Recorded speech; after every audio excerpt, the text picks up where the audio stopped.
Hello, everybody, and welcome back to the stream. And for people joining from VOD, welcome. I hope that you find the video fun, entertaining, and I hope you stick around. Today we are continuing off with Metroid Prime 3, and we got the notification that we are now going to be going to the pirate homeworld. Let's not say anything more and just get right back into it.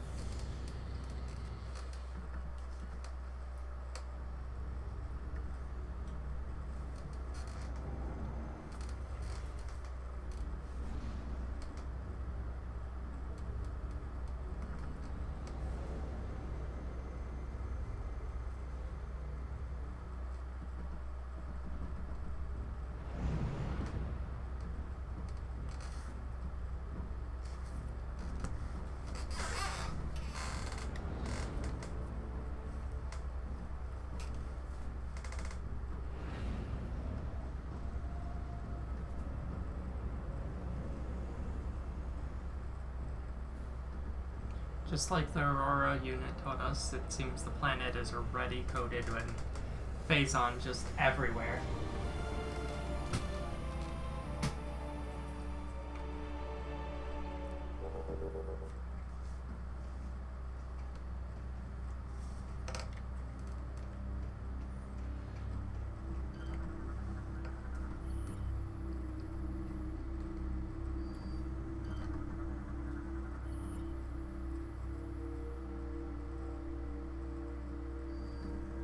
Oh yes. And also, with each stage of like beating the boss and destroying the Leviathan and the corruption spreading, look at like her face in the reflection and how the veins are getting like all like filled and coursing with Phazon. The way her one eye is like visibly like brighter blue versus her other eye. Yeah. She's getting fucked up.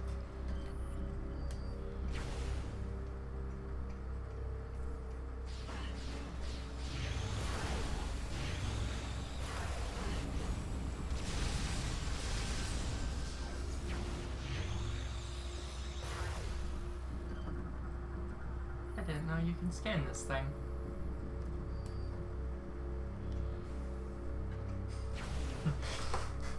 Yeah, I was kind of thinking about it a little bit, and how I'm kind of disappointed that they don't honestly take the theme of corruption even further, and have like, you know, the Federation being corrupted by Phazon, especially because they are like out here implementing Phazon into their suits and stuff.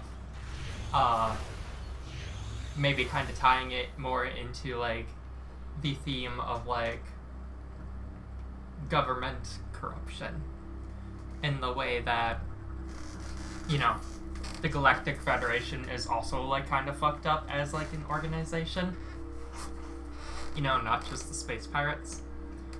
Fusion definitely gets into details like that, but I don't know, I think it would have gone a long way for the storytelling of this game.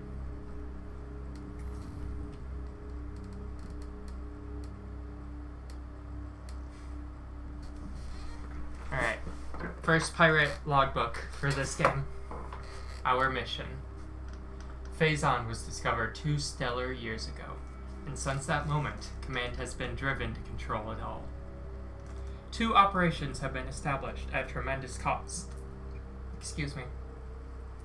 Both have failed, thanks to the accursed hunter, Samus Aran. Her Federation allies now move to secure what little Phazon remains on the planet Ether. This we cannot allow. We, the crew of the battleship Colossus, swear to take that Phazon or die trying.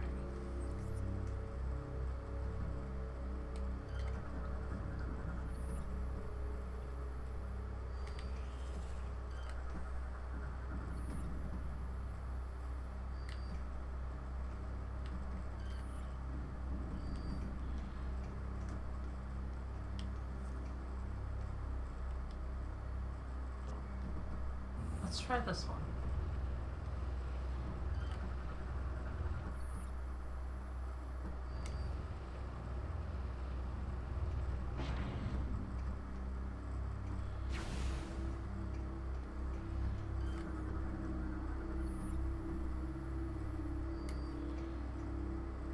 Can't get this missile from this side.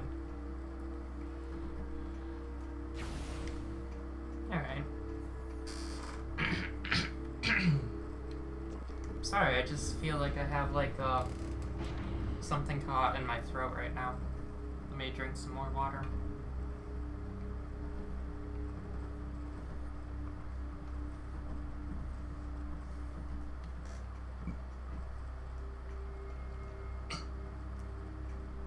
Hopefully that helps.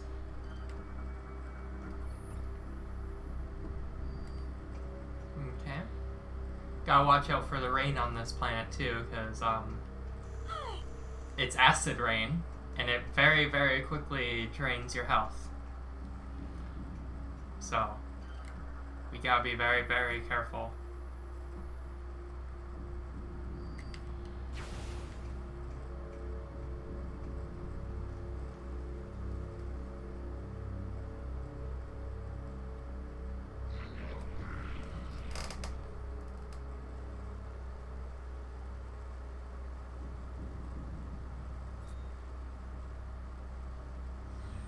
It's kind of interesting that the acid rain here kind of hurts Samus. Cause like, one of the reasons why the Chozo gave her the Chozo DNA. Oh, just a second. We believe there is a cargo supply route that connects directly to the seed. The gate in this room appears to be its main entrance. It will be impossible to go through that area unless you can find protection from the acid rain.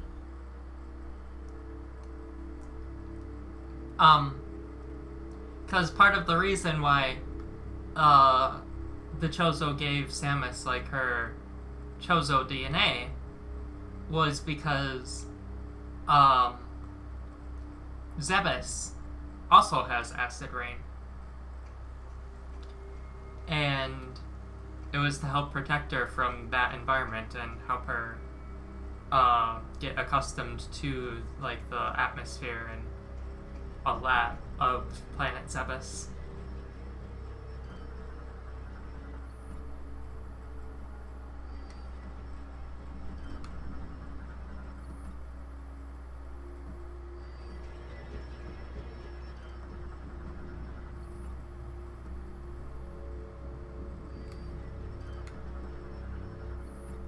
Yeah, so I guess the acid rain on the pirate homeworld must be especially strong.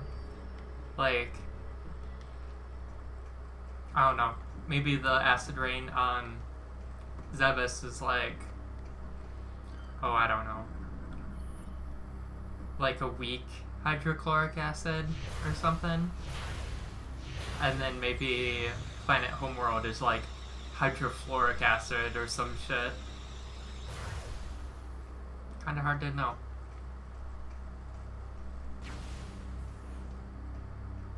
Or, I don't know what acid would be most effective against Samus's suit, though. Because it is, like, a biological suit. It's integrated into her biological systems. That's also part of why you see, the Phazon coursing through the suit as well. And it turning, like, visibly bluer. And why in Metroid Fusion, like, she has, like, the blue stuff. Those are, like, sort of the muscle tendons underneath the suit. Underneath the metal plating. Oh, here we go.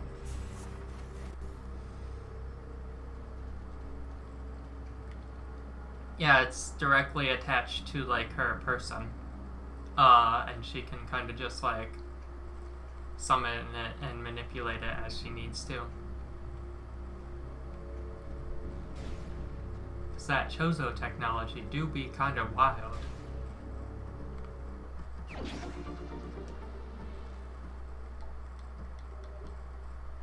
I believe that's also another reason why she needed the Chozo DNA.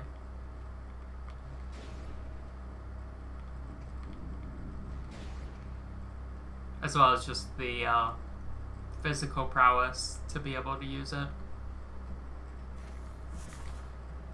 And all the agility and stuff that comes with that.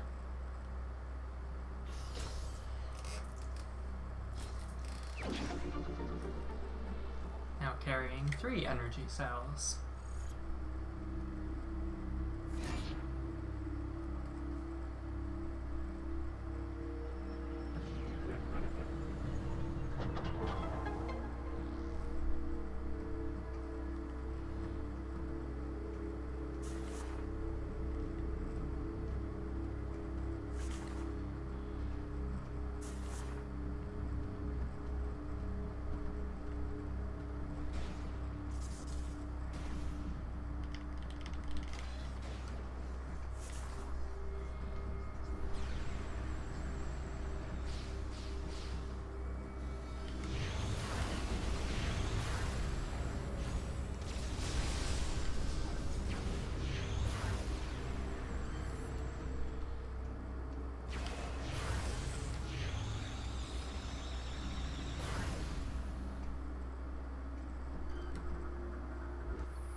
What's through this one?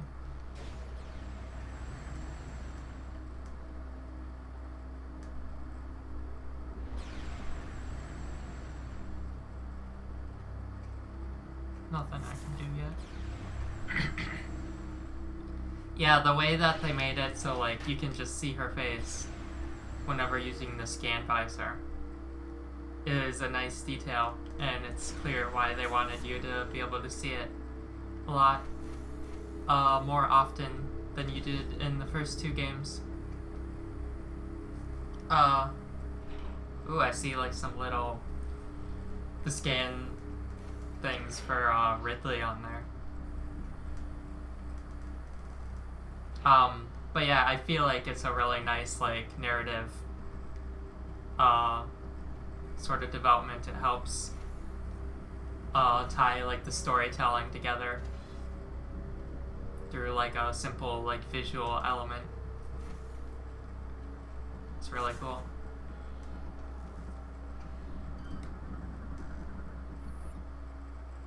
Ooh.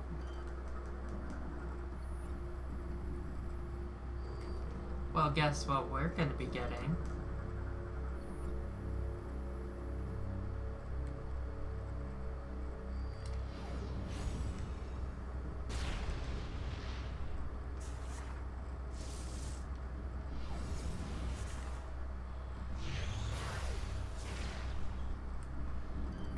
I'm sorry. Hardened Phazon is invulnerable to a weapon but strong. Oh, I get it. I know what happens.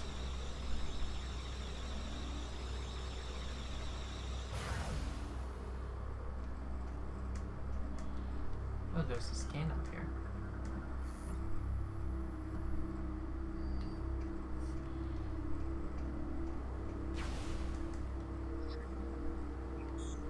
Can't interact with that.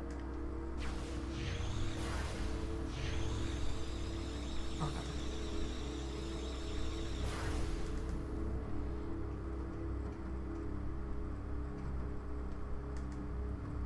Oh, here we go.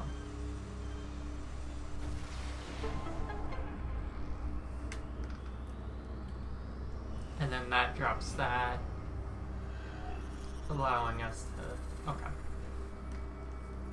Go.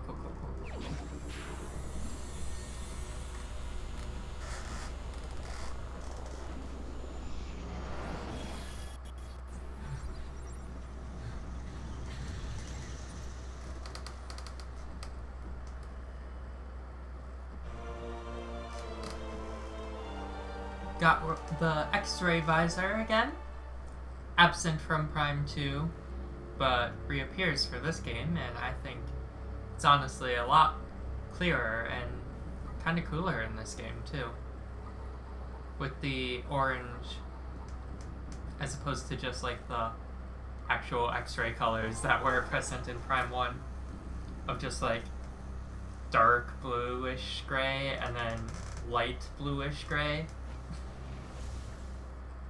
And just like in Prime 1, being able to see like Samus's bones through the armor is also cool. Like that.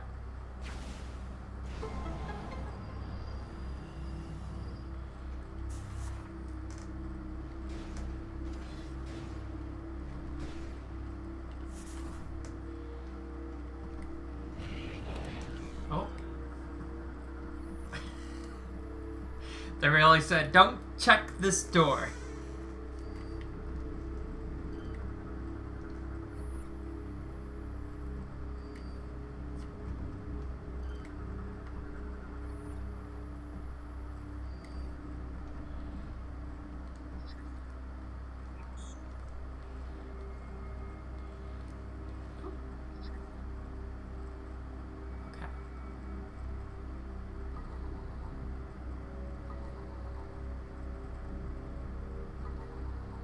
I wonder if it would be possible for someone to just completely guess on the keys there and somehow get it right. It seems like it would be nearly impossible. But hypothetically, there would be like a slim chance. Unless they actively programmed it so you couldn't. Alright. Stowaway. Our attempts to intercept the Federation ship departing Ether were unsuccessful. With them went a collection of Phazon, the first to fall into the Federation hands. They foolishly left most of the Phazon behind, allowing us to quickly collect what we could, but in our haste we took more than mere Phazon. Our scanners have detected the remains of Dark Samus, who has revived herself within our Phazon storage. Surely we are cursed. It's always the pirates with my favorite scans in these games. The fiendish shrew consumed all of our Phazon, then wiped out a third of the crew in a matter of minutes. Now she moves at the will through the halls of Colossus, using her witchery to beguile the minds of the crew. We are unable to call for aid, and only a few of us remain to stand against her. All is lost. Oh my god.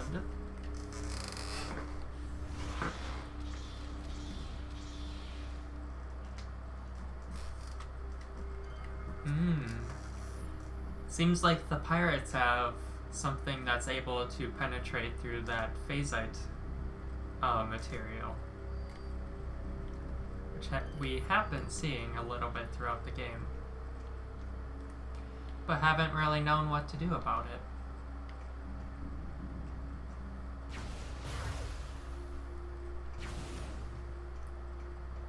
Seems there's nothing else in this room for us.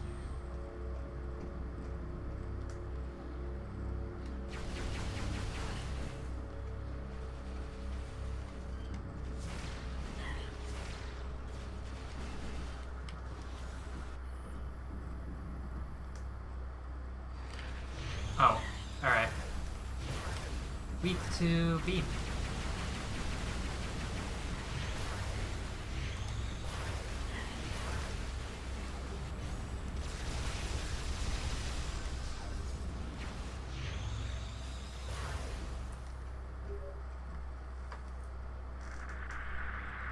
Federation Group NZG-41. Can anyone read me? Over. Repeat, this is Federation. I'm transmitting on an encoded channel.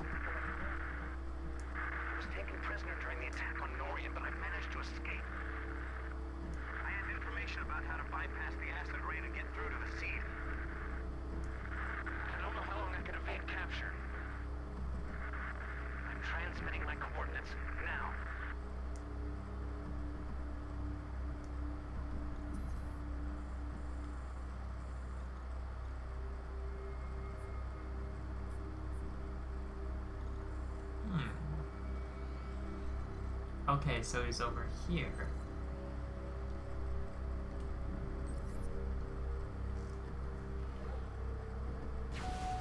Use the X-ray visor to shoot the invisible targets.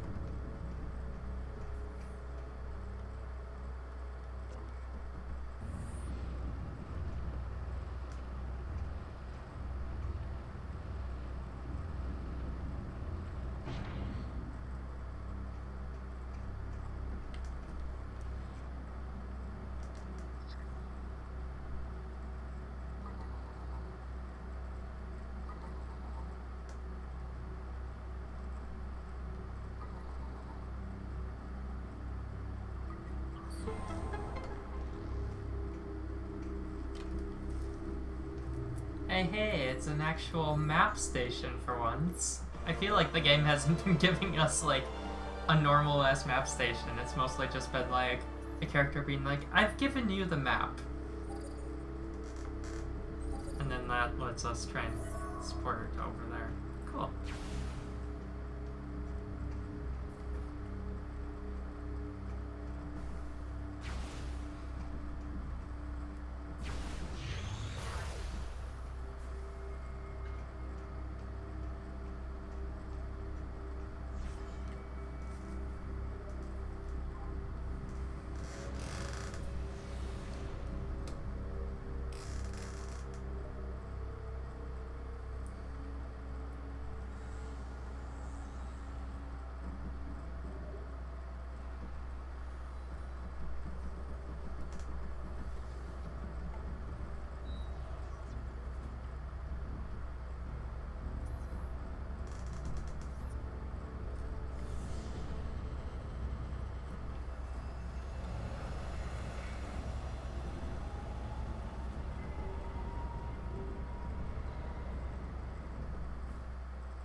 Got a space pirate hand scanner here.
Oh, new scan, no!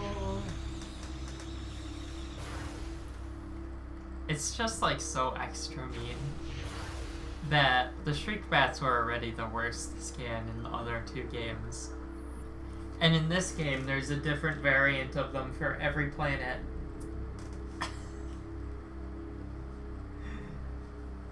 It's like they specifically hate you. Or hate me.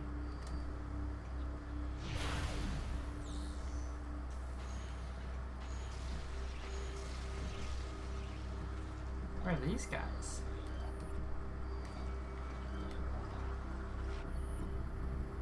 Phazon Grub.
Yes, I can.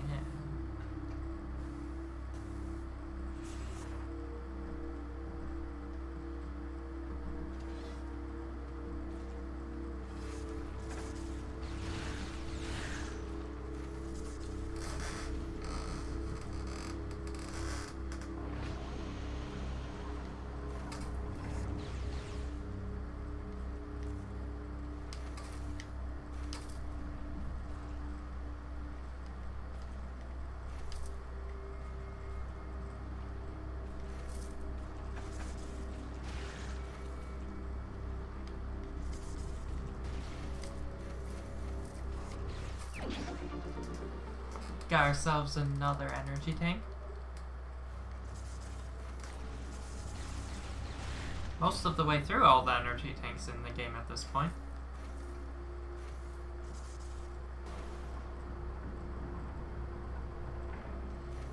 I see a little little ramp. Half pipe. Oh, but I can't get anything without the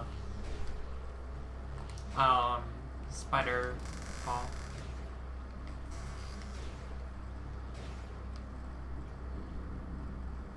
Alright. Through this tunnel then.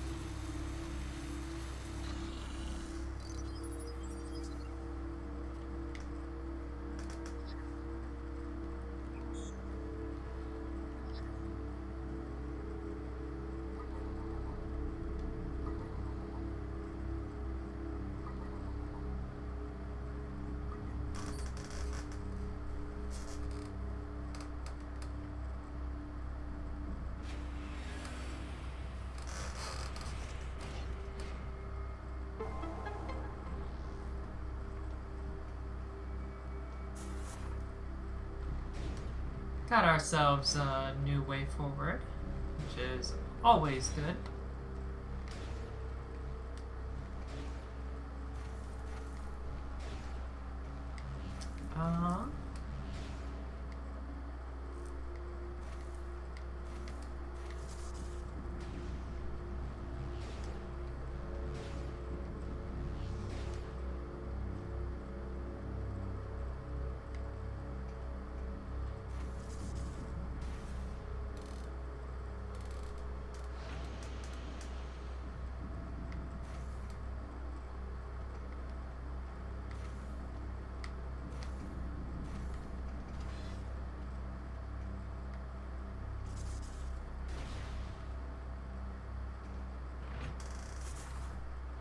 and then a nice little shortcut back.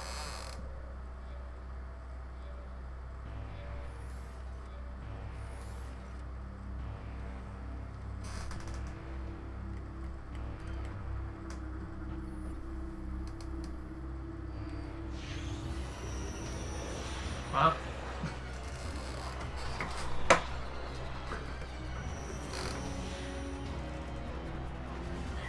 got some strong new pirates for me to deal with. Commando Pirate, assault armor composed of phasite, able to cloak and teleport.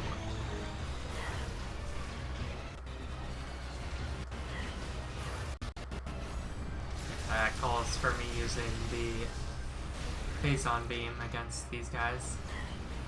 At least to weaken this guy. Okay, yeah, he's the same as the other one.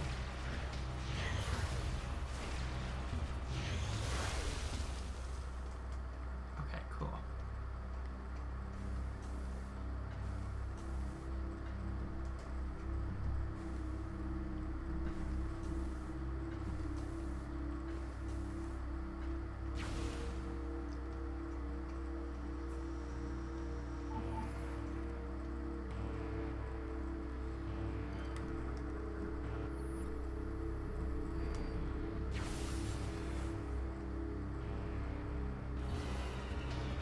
Damn it.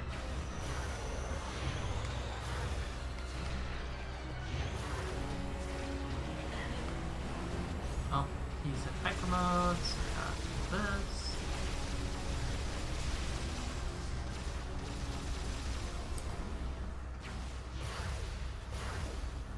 Oh, another scan. First disciples. Our struggles have ended. She has shown us the errors of our ways. The way is now clear. All previous vows of fealty have been forsworn. We now pledge sole allegiance to our liberator, the Great One, Dark Samus. We bear a singular honor, we lucky few, for we are her first disciples. Our burden is a happy one, for we will pave the way to her glorious victory and cosmic rule. Let the light of Phazon lead us. So yep, it seems like all the pirates have undergone like Phazon madness and are now completely under Dark Samus's control.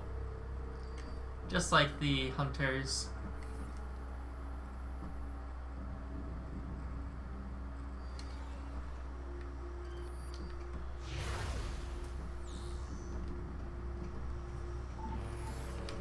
Damn it.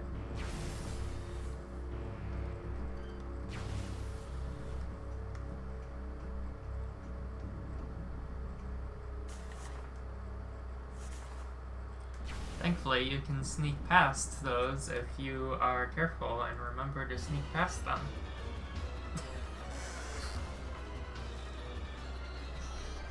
Oh, it's this room.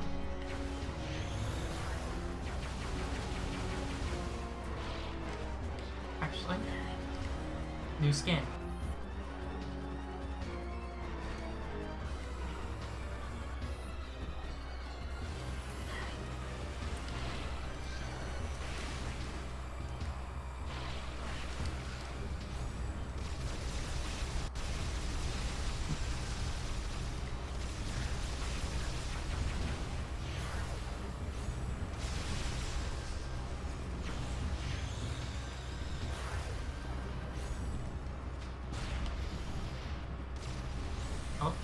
Oh, hello.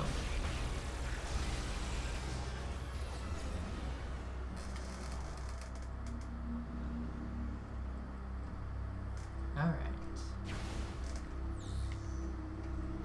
Lots of Metroids in this room. Metroid tank barrier online emits a high frequency pitch that keeps specimens docile.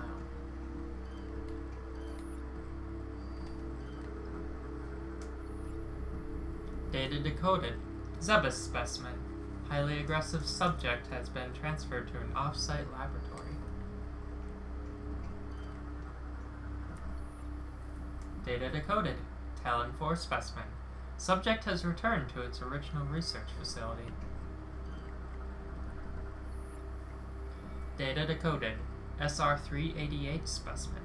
Newly discovered strain has been delivered to the main science center.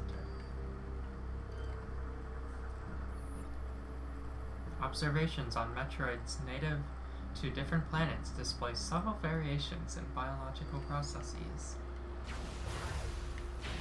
As a fun little allusion to the way that in Metroid 2, the space pirates have like different forms that they metamorphise into different adult stages, because the Metroids that we're all used to are only the larvae, but they only go through that metamorphosis when they're on their home planet of SR388.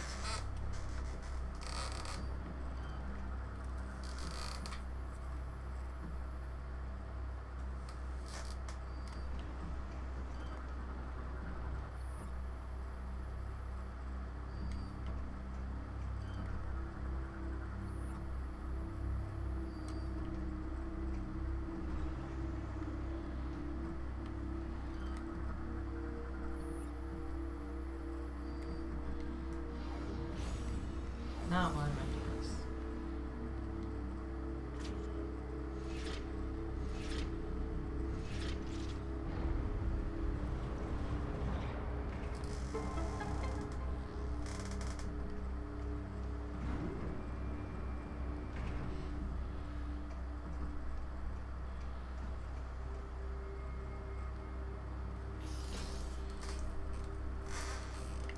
Come on.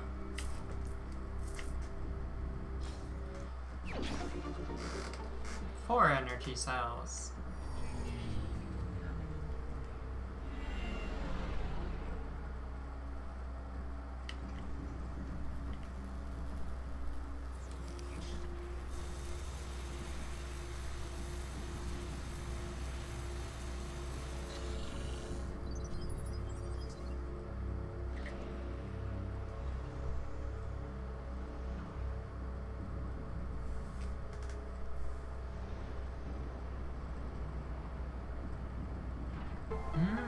Okay. So it's kind of acting like a little elevator.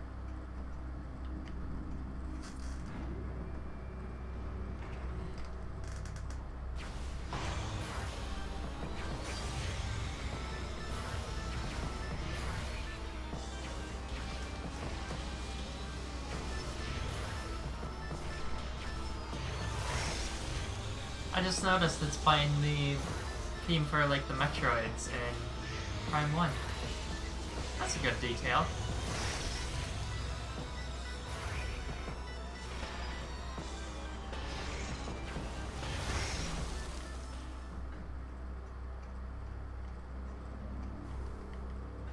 Anyways, got ourselves yet another missile expansion.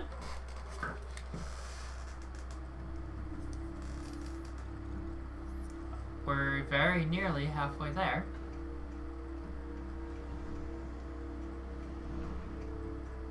I imagine most of them are going to be missile expansions.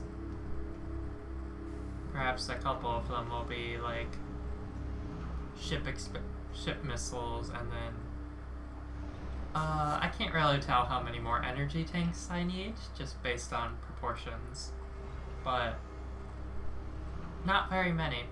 Maybe like 5. Ooh.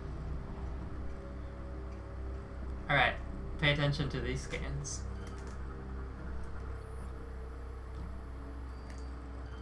Actually, this one first. Experiment status report update. Metroid Project Dread is nearing the final stages of completion. An experiment unsuccessful. All attempts at using Metroids as weapon and power source have failed. So yeah, this is certainly something. And like, we did know about Metroid Dread since this game came out. It was leaked in like, it was supposed to be revealed for DS games in like 2005. Metroid Dread was listed. and then like it was just for whatever reason not shown. And then like this came along, and it's just like gives us this, and it's just like, oh my god, are we finally gonna get that Metroid Dread game? And then over 15 years later, since 2005, it was like 16 years, we got the revelation that Metroid Dread was in fact real. And we got the whole story of like what even happened. Apparently this, in this game, was a total fucking coincidence. The Prime devs have stated, like, I swear we didn't do that on purpose. But it's still amazing. But yeah, they evidently, like, stopped development and then restarted development for new systems, and then, like, weren't satisfied still, and then only until, like, the Switch came along.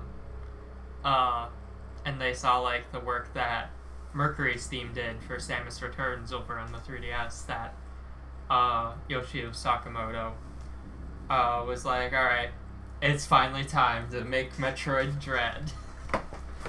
The sequel to Fusion, which he's been planning for like 18 years. Or 19 years it was.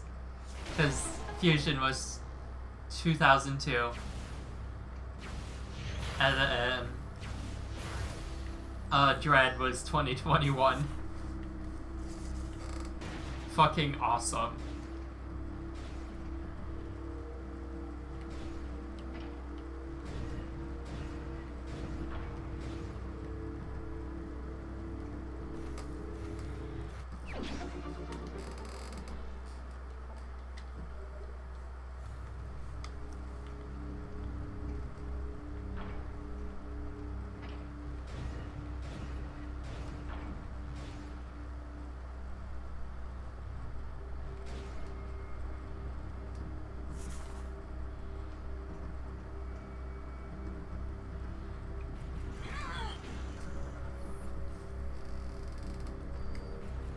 Okay, can't go through here because there's some more acid rain. So guess I just gotta go through this way.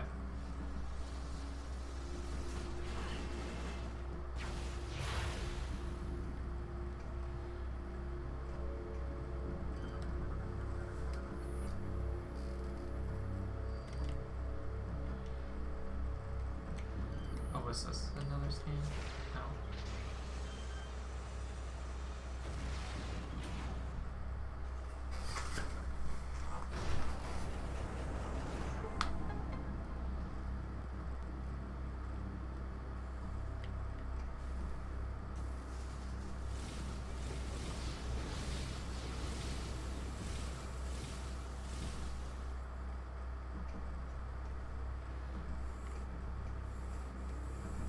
Oh, these buffers have different names. Come on. There we go. Buffer mine.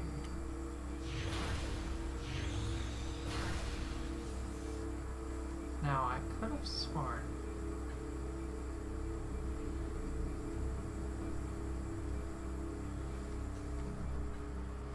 Yeah, it's right here. The source discovered. After our liberation, she left us adrift. We thought this a test of our loyalty. And so we endured. Some said she abandoned us. They were promptly shot. Disciples do not doubt their leader. When she returned, it was on the back of a titanic starborn beast. As we groveled in awe, she ordered us to follow the beast through a rift in space, a wormhole. Some refused to follow, afraid of the unknown. They too were shot. Disciples must be fearless. Once through the rift, we saw singular wonder. Phase, the source of all phazon in the cosmos. Phase, the home of our glorious leader.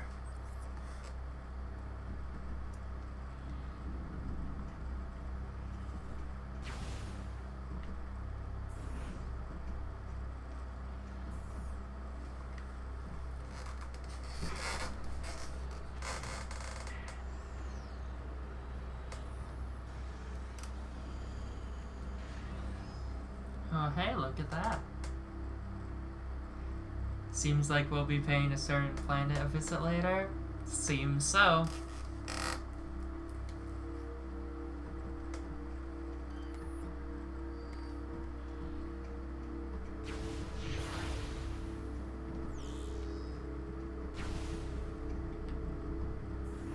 Well, we can't get through there without spider balls, so we just gotta keep going forward.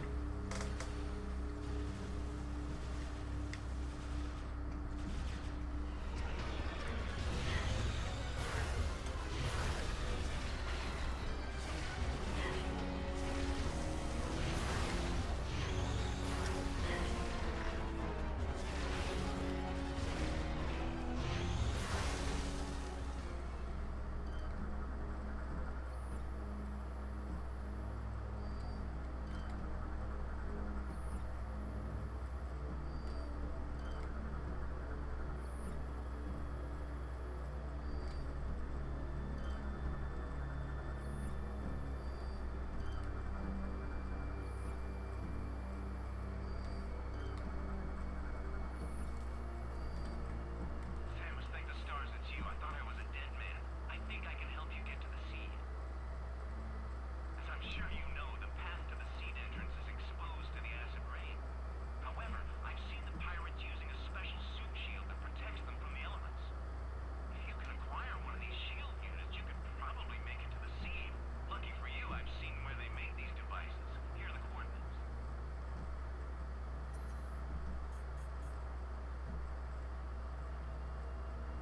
Mm-hmm. I even know a back entrance to that location, but we'll need your help activating the lift that takes us there. We've got to engage the security levers simultaneously.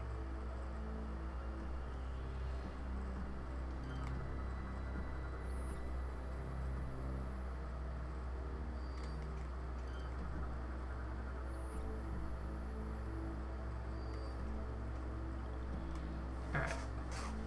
I'll call out the instructions. We must synchronize our movements or the security claims won't release. Are you ready? Ready as I'll ever be. It's a Wii motion gimmick, so we'll see how well it goes. Pull. Twist. Push. Damn, first try. Definitely had playthroughs where that was a problem. And with how problematic the motion controls have been for me so far. Probably partially because of how close I have to be because of the setup. I was kind of hoping that it was gonna go smoothly there, which fortunately it did.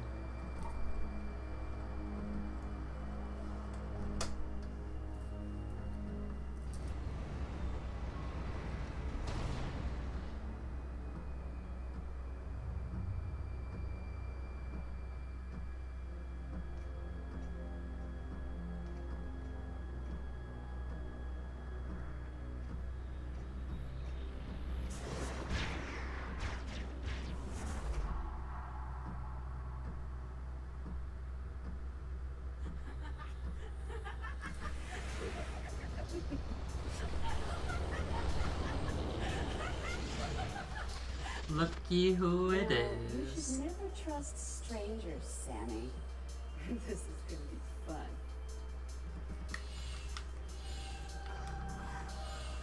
Just like the other hunters, it seems Gandreda too was taken. Metamorphic bioform able to mimic numerous enemy units in battle.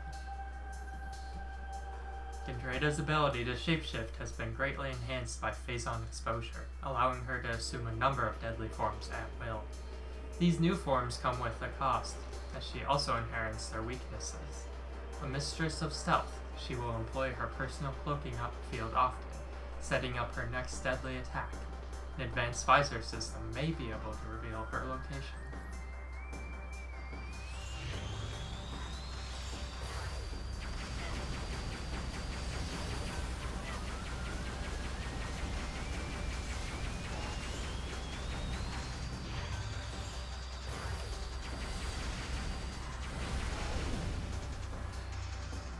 Each transformation does have its own logbook scan, so Berserker G, Phasite plating, can be destroyed by the same face-on attacks of others, just like the Berserker Lords.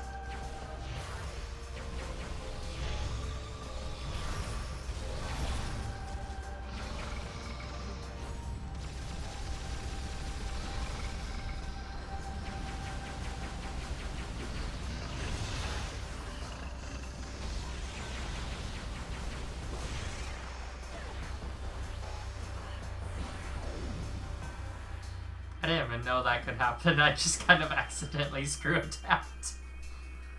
Aero Trooper G. Jetpack provides aerial mobility. Homing attacks recommended.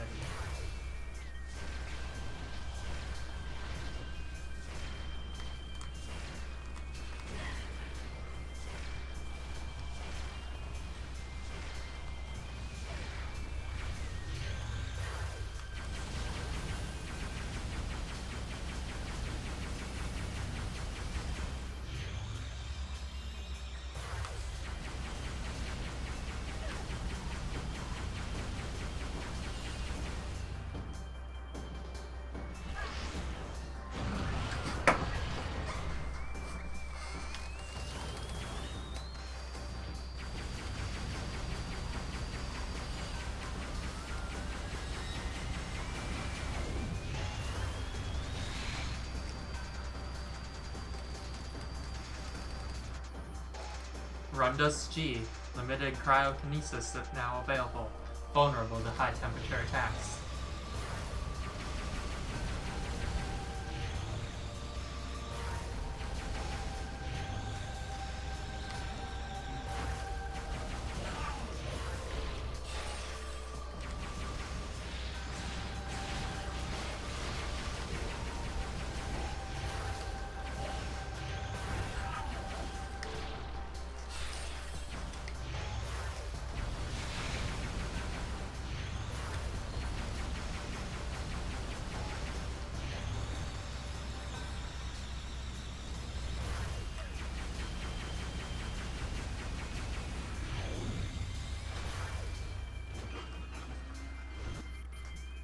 Gorgy. Shield repels all weapon fire. Lower target appears vulnerable.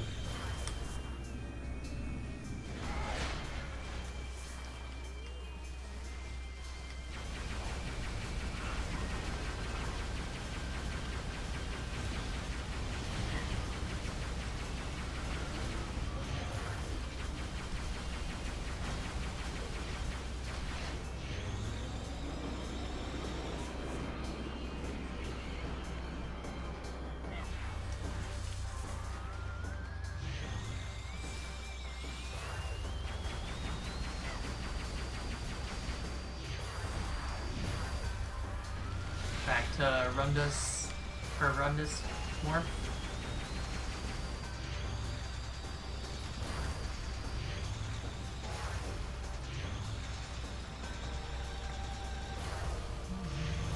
This fight is like really cool, can I just say? Her bringing back like all the different boss fights in the game. Well, not the big bosses, but certainly like a lot of the smaller bosses. And, of course, the hunters.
Samus G.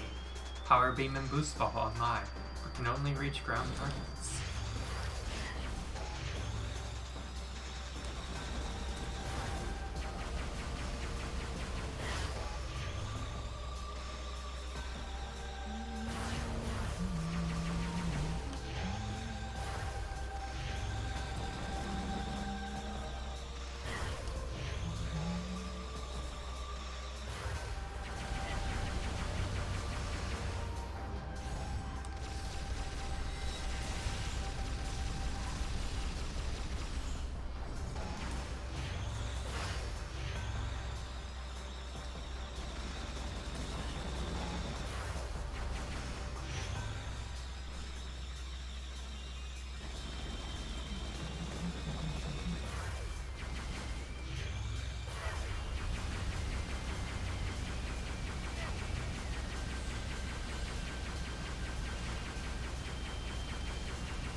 To the stage where she starts turning invisible.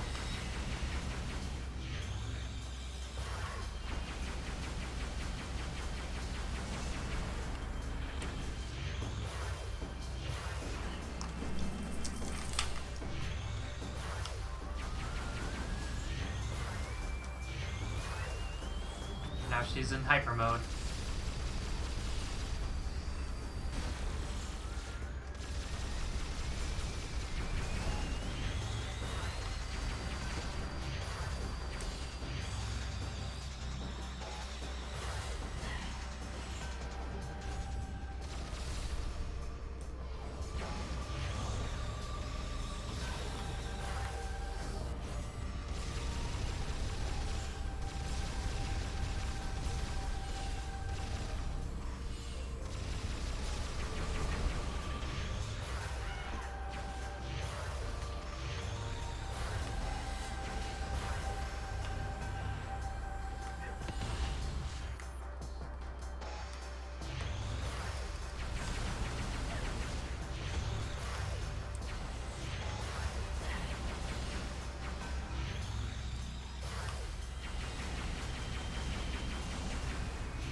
Now be careful.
Got her.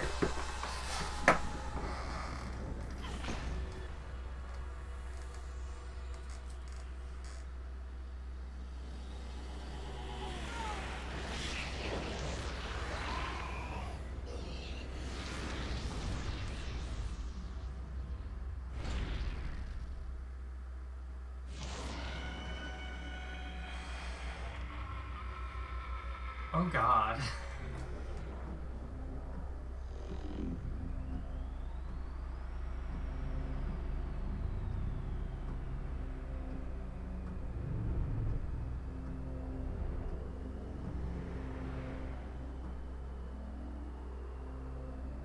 We gotta kill Dark Samus.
The Leviathan. Our leader provided us with great wisdom on many subjects, including the improvement of our mighty battleship Colossus. We followed her teachings and turned our vessel into a ship without peer, but more work remained. Dark Samus required a mighty flagship, one to strike terror in the hearts of her enemies. The might of Colossus was not enough, she demanded more. Her solution was unique and most excellent. We took her great star beast and fitted it with cybernetic weapon systems. Crew quarters and command consoles were placed within the beast's skull. In time, we created a mighty dreadnought and called it Leviathan. The great leader was pleased.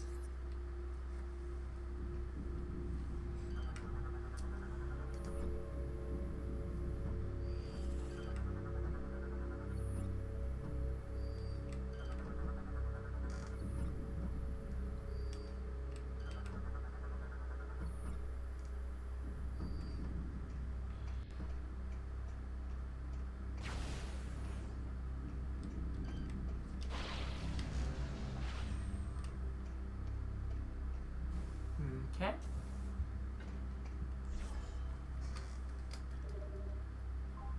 Now, just like before, this game has two little segments where you gotta leave the whole area, the whole planet in this case, and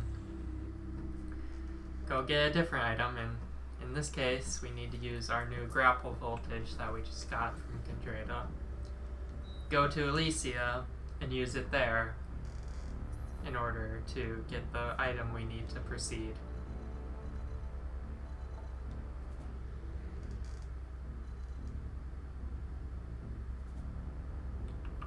I think this one might be the closest.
Unit 217 has discovered evidence of Already beat you there. to assist you in I already know where I'm going.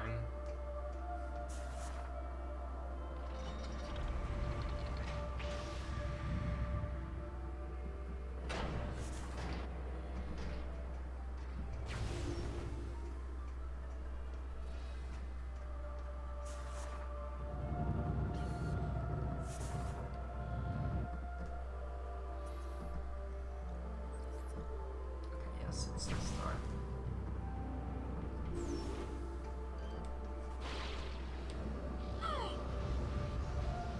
And then using grapple voltage, we can power this up, allowing us to take this rail.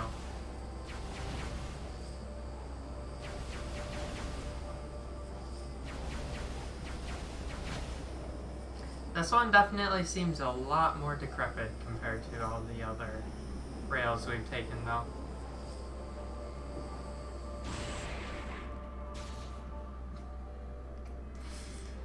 Evidently very, very decrepit.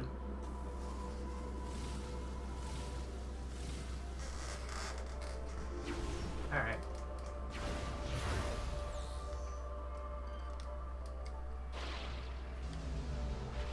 Power down this shield.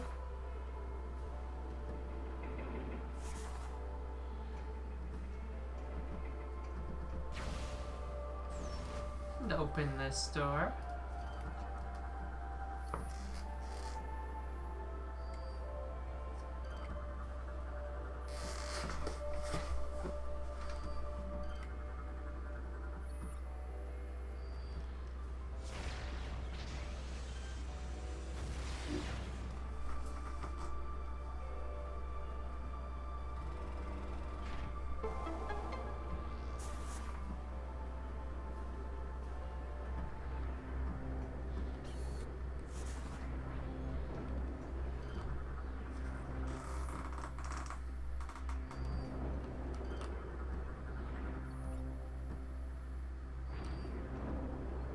Oh, another little scanny. Elysian data decoded. Entry defeat. The 2 weeks following the seed's impact were disastrous. Like the Aurora unit, we too were infected with Phazon-based virus. The spreading corruption consumed many of us, putting us under space pirate control. It was not long before only a handful of us remained. During this time, there was but a moment when we received aid. Gore, the hunter, dispatched by the Federation, arrived here to restore the Aurora unit. Our hope quickly vanished as he too was corrupted by Phazon and lost his own will. He now leads the assault on the remaining survivors, taking more and more of the station over with each passing day. There is no hope left for us. Soon we too will be among the enemy forces. The last of us now stand before the brink of our history's end, silently waiting out our final hours. I am Elysian, descended of both the Chozo and the First. I am facing the last moments of my life and transferring my memory to the data pod. Well, that's sad.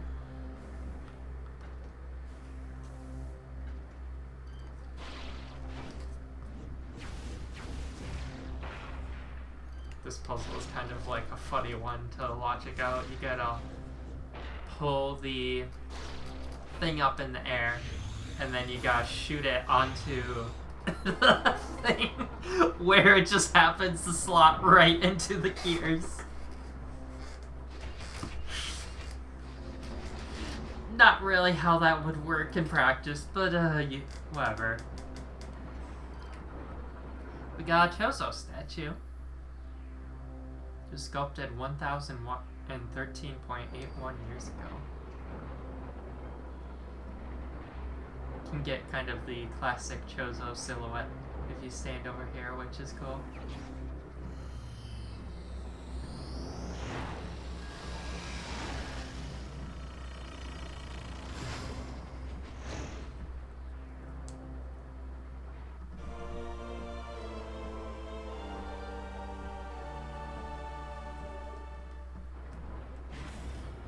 Now we got the spider ball.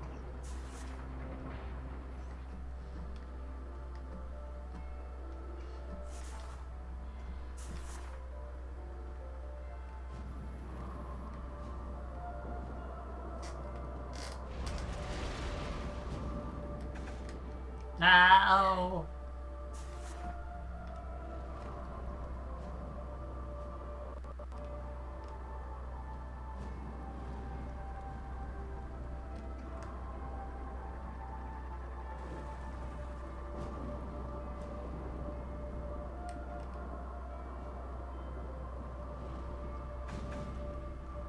No!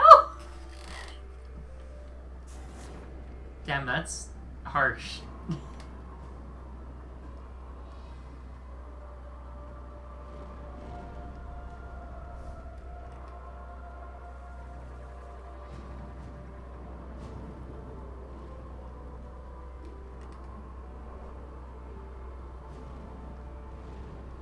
Okay, it's from there.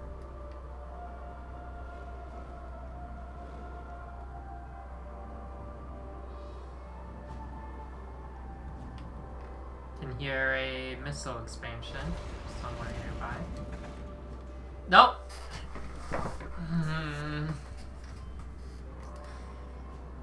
Time to go all the way back around.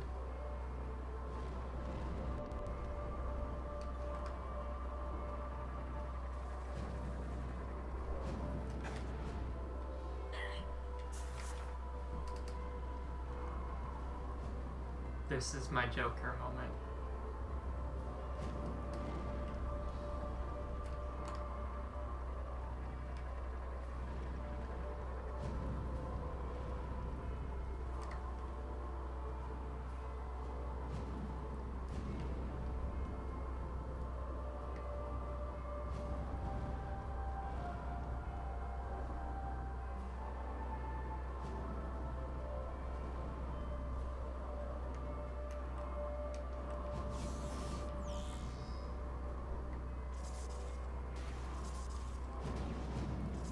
Guess it's not gonna be like, you got 5 missiles until after I'm like safely on the ground.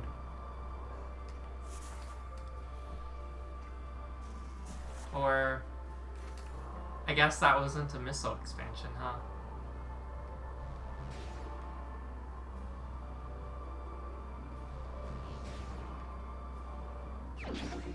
Okay, there we go. There's the missile expansion.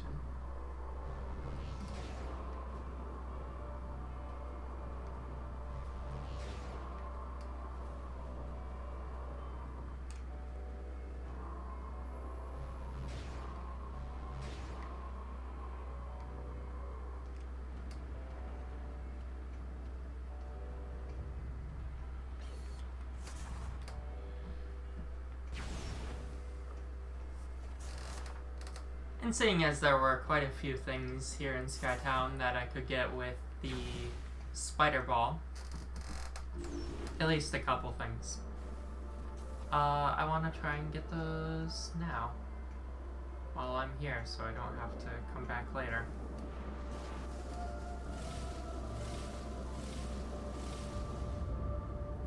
And thankfully, let's see.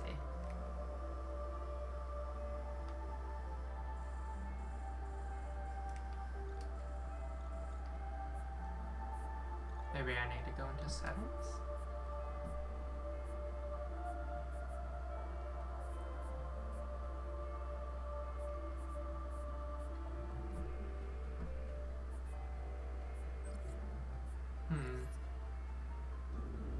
Well, I can get like the thing to tell me where all the items are.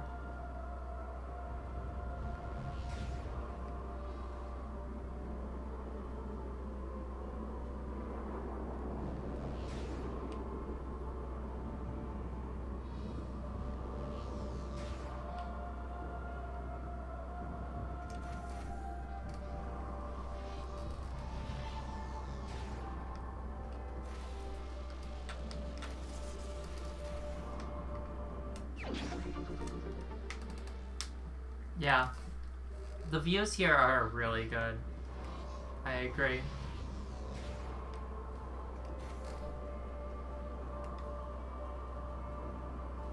Probably very scary if you're, like, intensely afraid of heights.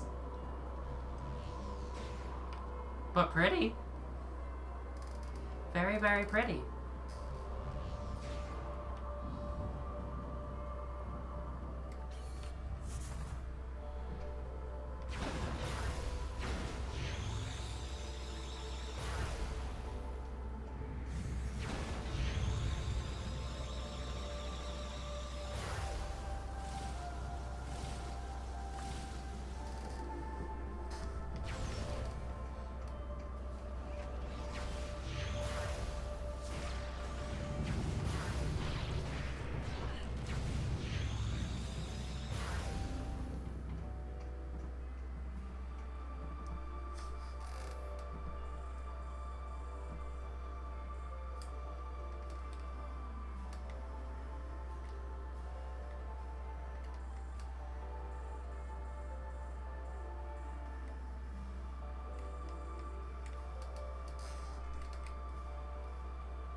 Samus, this is Admiral Dane. I've ordered the Federation fleet to walk to the pirate homeworld and begin the invasion. I think it's time we took the fight to them. We'll contact you when we're ready to commence.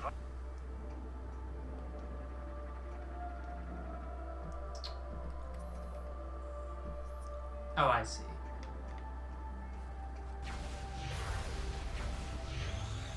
I remember at least a few of the spider ball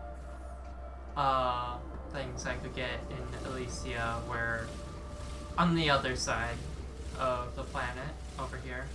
So I gotta... Wow, rude. I gotta take the thingy, I don't know what to call it, to travel over there. The bird cage.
Oh great, these bitches. Phasoids. Corporeal phazon energy that is vulnerable to phazon-based attacks. These guys can only kill them with phazon, which is real fun and annoying. And they split into more of them. They do these attacks that can phase through walls. Just all around annoying enemies.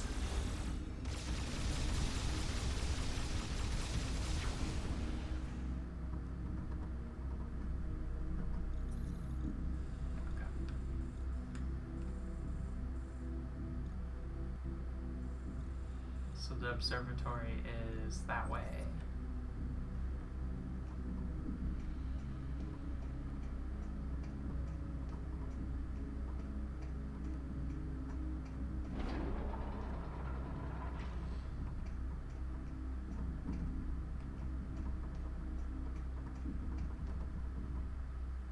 How do I get back that way? Do I go this way?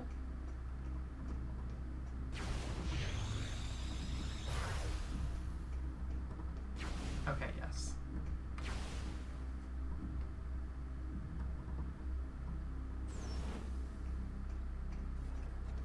Oh, yes, there was a missile right here that I can only get with Spider Ball.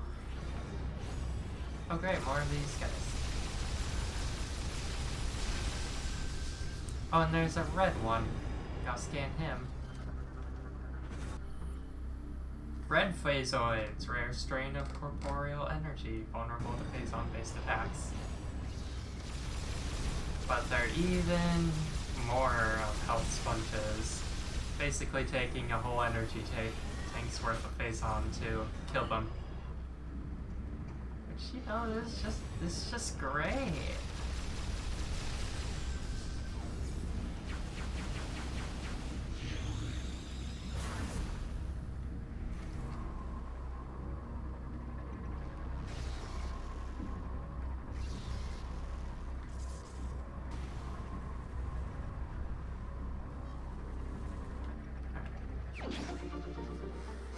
Got this missile expansion.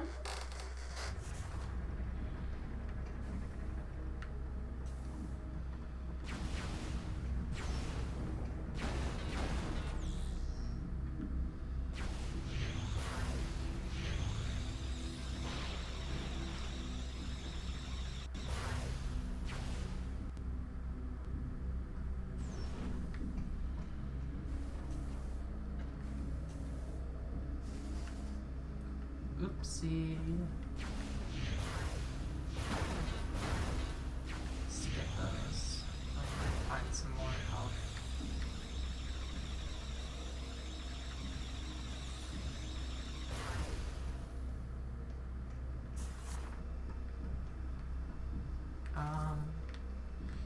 It's this one that I need.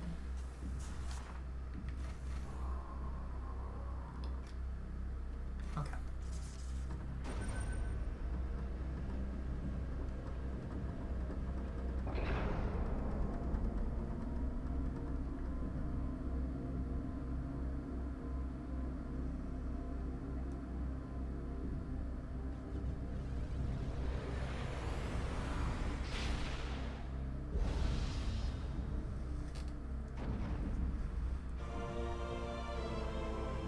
Downloaded research data. Ether information added to logbook.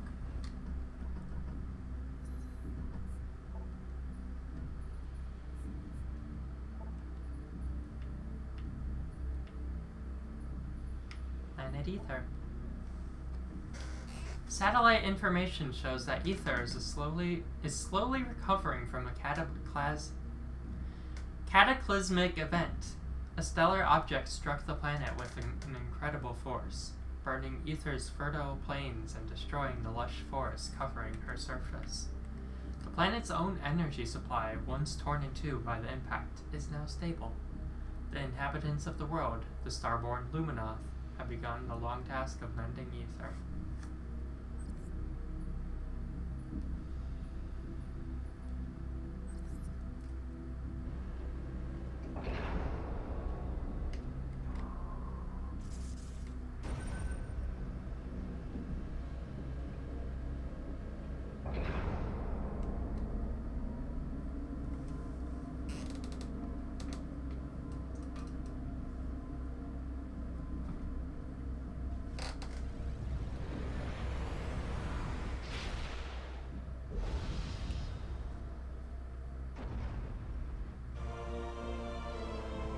And then one for Talon 4.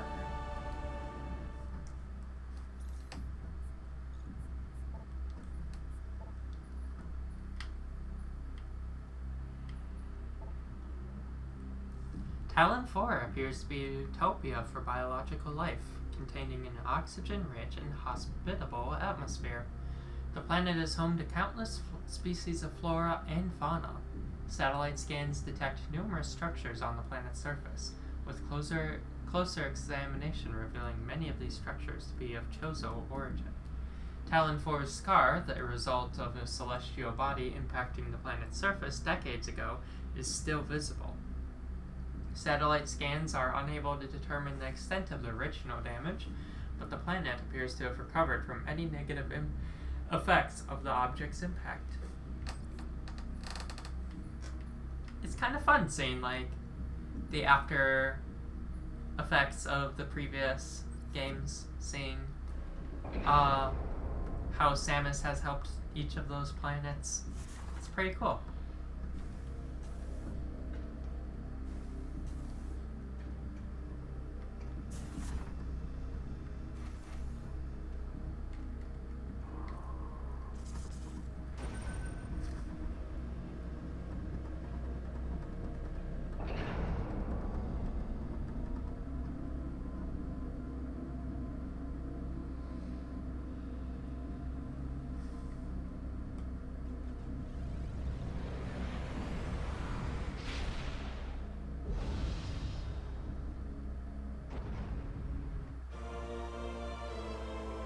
There's the expansions for Skytown.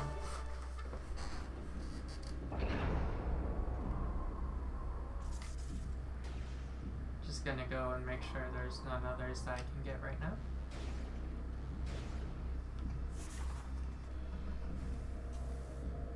Okay. Yes, so now there's like these X's for items that you have gotten, and then there will be dots for items that you haven't gotten, which makes the process of finding items that you still need much, much easier.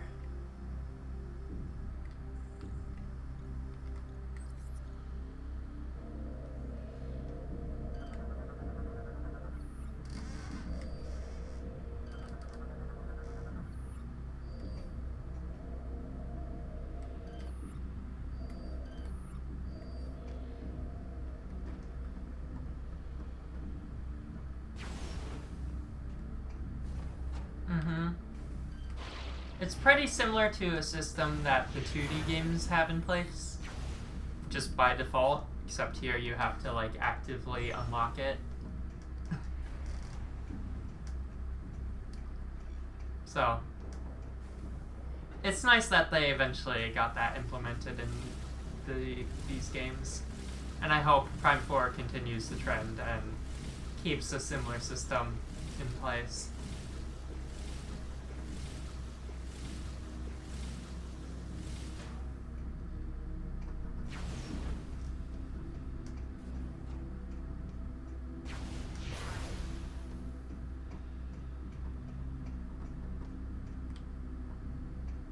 And like, speaking of Prime 4, like a lot of people have like voiced like concerns for the game because like of characters apparently being like kind of talkative, at least according to like previews.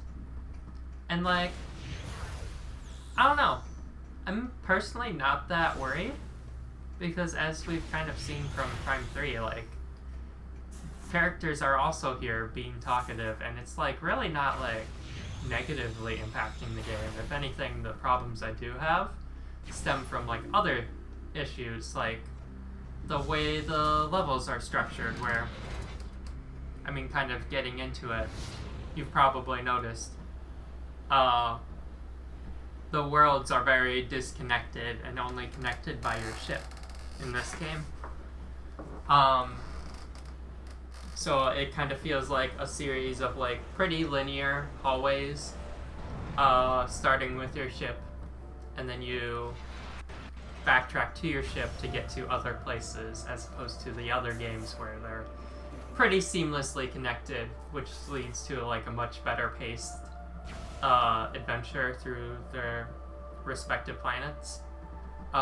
It just feels a little disconnected in this game. But like Prime 4 that's going back to like the normal way of just having like one planet, and it's definitely doesn't seem to be like linked by like your ship like that. Instead, it's kind of more of a central hub system, it looks like. Not dissimilar to how Prime 2 kind of handles its world structure, which I've praised previously during these playthroughs. So I think with that being like such a major, like important thing, I would say for me, when it comes to Metroid games, I'd say I'm not that worried. And like again, like characters talking isn't like a huge like, oh my god, the game will never be the same. Like how could you know, how could they do this? Because characters have talked in previous Metroid games, including Prime 3. And I think the characters talking in this game service the story pretty well. And yeah, I mean, Metroid games, a lot of them do kind of lack for dialogue. But that's not saying that, you know, no Metroid game ever lacks, like, has dialogue, you know. Prime 3 has dialogue, Prime 2 has at least one NPC. Fusion is very heavy on the dialogue, and it has a very good story for it. So I'm like, I personally don't think it's a problem, as well as like it actually ends up being executed well, and like they do something interesting with it. I guess we'll only have to see, but you know, I'm not like out here being like a doomer over it, you know? Like, oh my god, I can't believe it. Metroid Prime 4 is bad because a character talks. Like, I don't know. I have to play the game myself. And I'm excited to see if they do anything with that.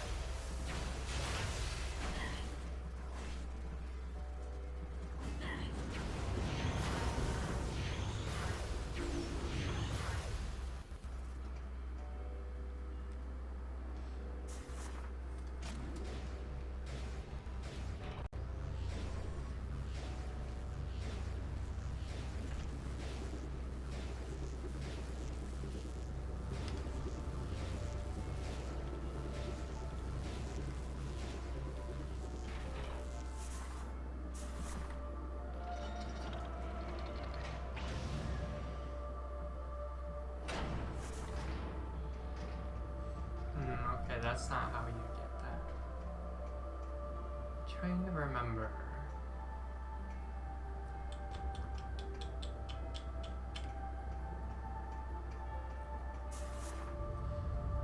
Let me take this back.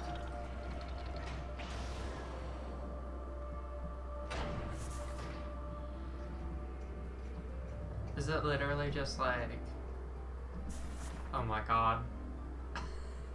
Could have got this the first time through here.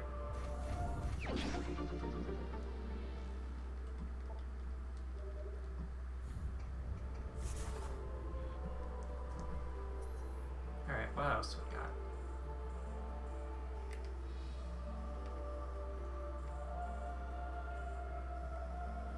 Looks like there's 2 things for me to get over there.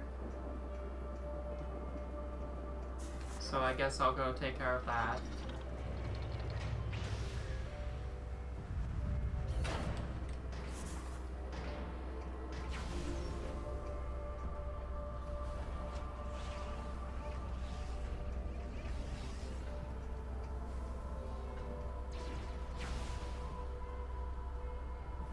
Hopefully I'll be able to get both of these.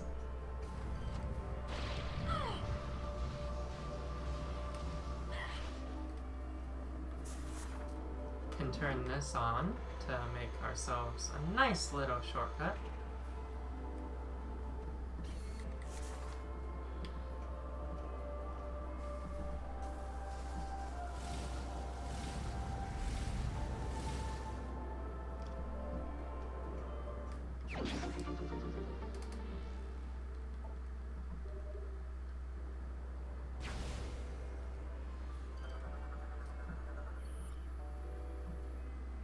Phazon. 1 week after we lost communication with the Aurora unit, we witnessed a living planet strike again. It sent forth several stellar objects, one aimed directly for us. It streaked through the clouds of Elysia, destroying a large portion of our home, ultimately striking the distant core below. Soon our sensors detected the presence of strange energy. Our readings matched with the Federation's data. This was the same toxin that corrupted countless other planets and our creator's world, the galactic scourge known as Phazon. Clearly that scan comes from a little bit earlier in the logbook, in like the chronological order that they were written.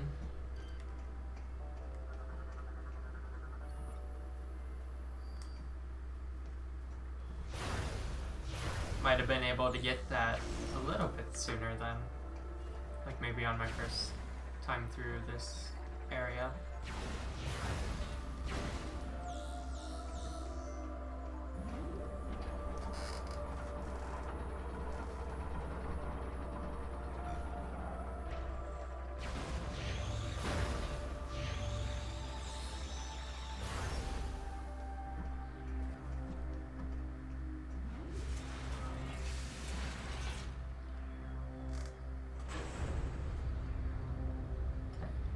Let's see if I can't get the item that's here. Looks like we got another Steam Lord to deal with. Luckily, I can just melt all these things now.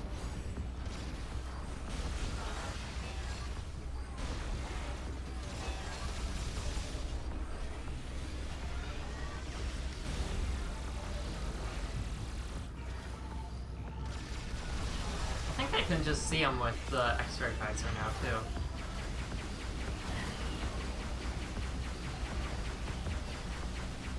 Yeah. You can't disappear from me.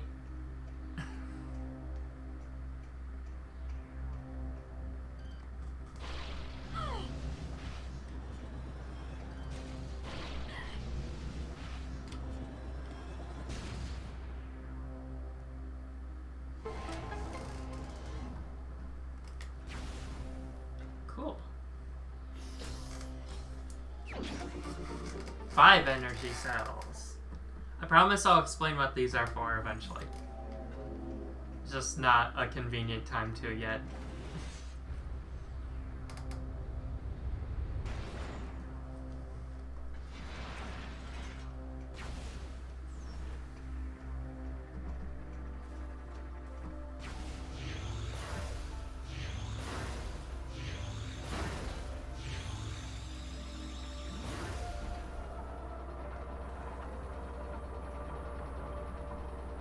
Mandatory damage, so much for a damageless playthrough. Yeah, I don't think a damageless playthrough is possible even if that item wasn't in the game because Phazon drains directly from your health bar. So every time you use hyper mode, it's draining your health to do that, and enemies have, like some enemies are mandatory that you use hyper mode to beat them.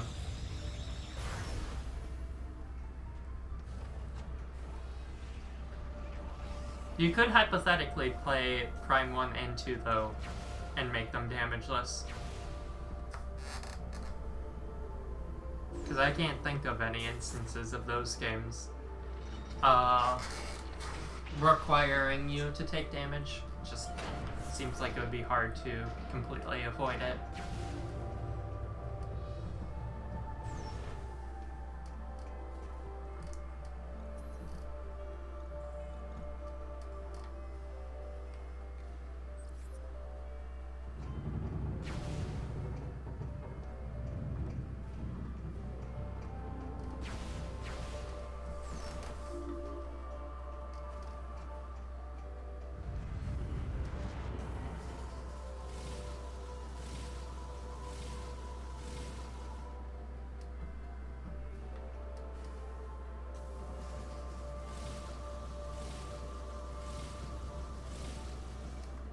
Oh. Hey, at least it counted. Does this count as a unique phasoid? Oh, where the fuck did it go? Okay, it's just down there. I see a logbook scan.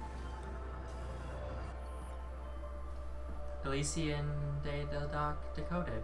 Invader. We watched as Elysia fell victim to the meteor's corruption, its phazon beginning to consume her. High above the noxious surface, we continued to collect data on the object. It was not long before we met a new enemy. Space pirates. Hostile alien life forms and sworn enemies of the Federation entered the station and attacked. The pirate forces struck swiftly, their numbers and weapons dwarfing our own.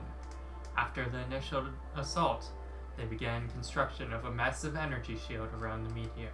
They referred to the fallen object as a seed, and quickly built the protective barrier. Any resistance they met from us was crushed, and the massive shield was built without interruption.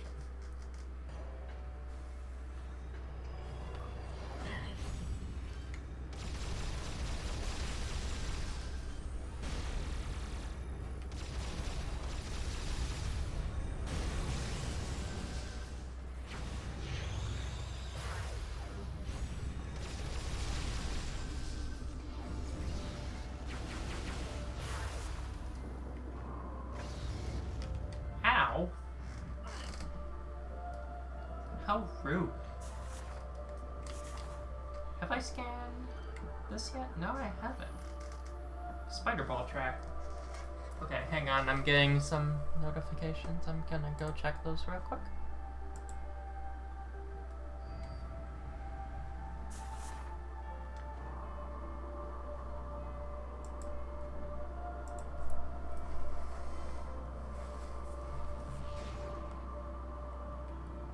This layout of spider ball tracks is pretty fun.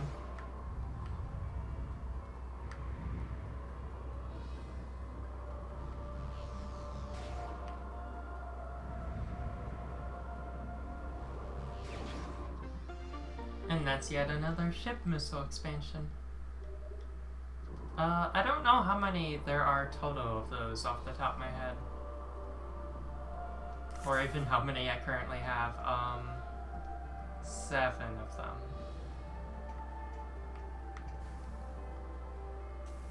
I feel like the ship missiles are pretty situational though.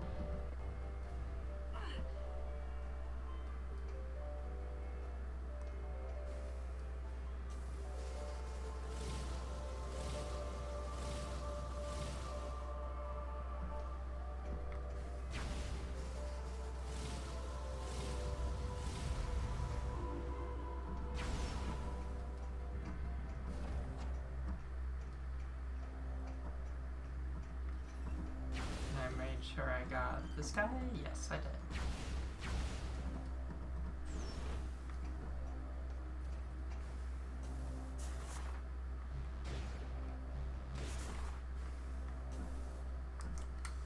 Okay, just a second. I need to respond to a message.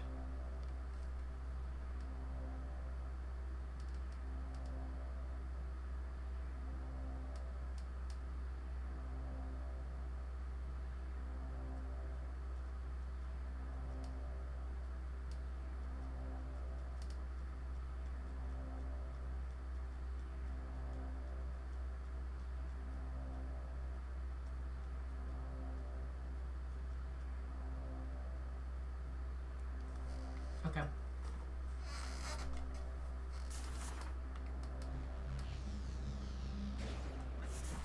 Oh, damn it. I find it kind of annoying, but the boost ball in this game, they made it so that you can aim it by pointing your Wii remote in a specific direction. So rather than just like the direction that you're naturally moving. So like this cursor on my screen. And then there's an arrow, so I can be moving forward, but if I'm like pointing a little bit to the left, it'll just go like sideways, which makes it a lot less useful for traversal than it was in the other Prime games, honestly. You kind of just have to point your remote completely away from the rest of the screen.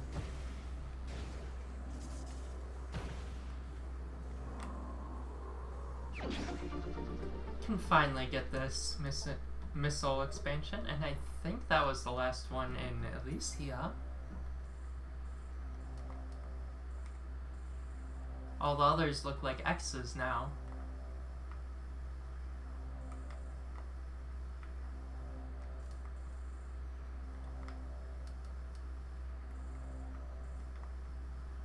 Got that one. Yeah. So Elysia is now just completely done. So yay! Let's work our way back to the gunship then. I'll take this again.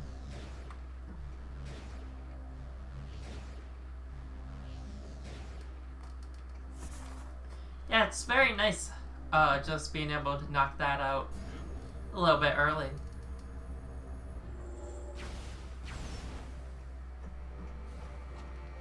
Definitely helps for the pacing of the game, I feel like.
God damn it.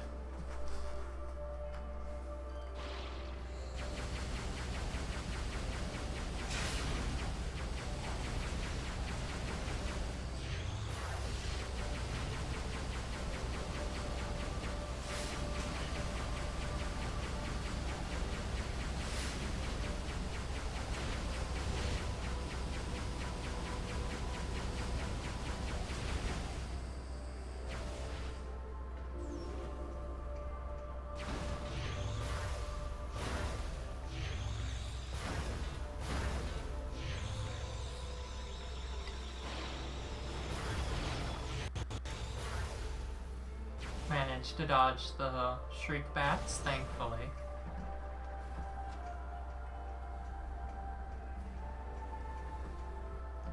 And I just want to check, make sure we got all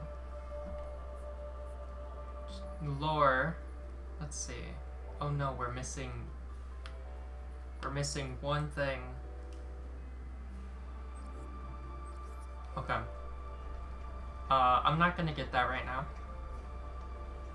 but I will look up where that is before next stream.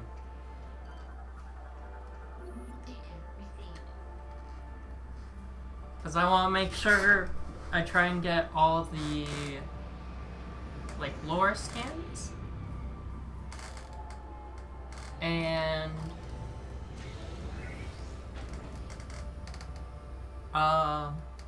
we should have plenty of time to do any cleanup next stream.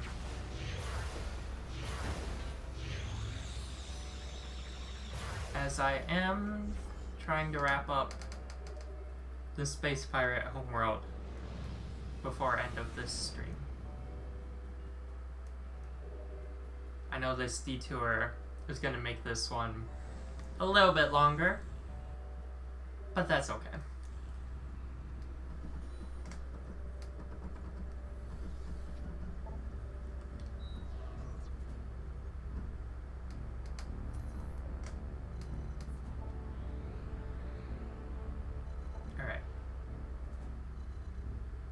Let's go to the research facility.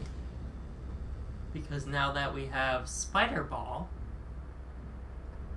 we will be able to get to that room where they had the protection against the acid rain.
Ooh, was this a slow way to take, actually? Samus, the Federation Armada is now in orbit above the pirate homeworld.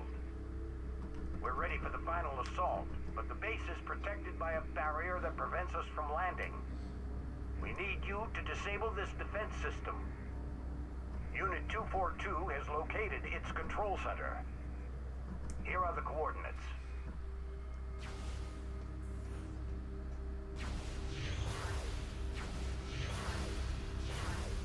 We'll make our way over there.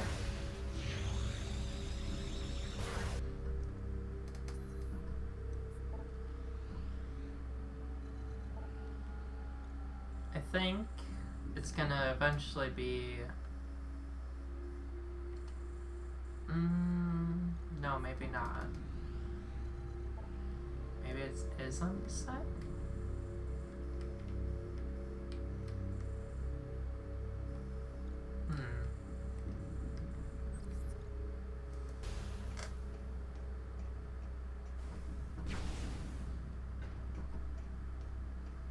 I'll figure out where it is. It shouldn't be too hard.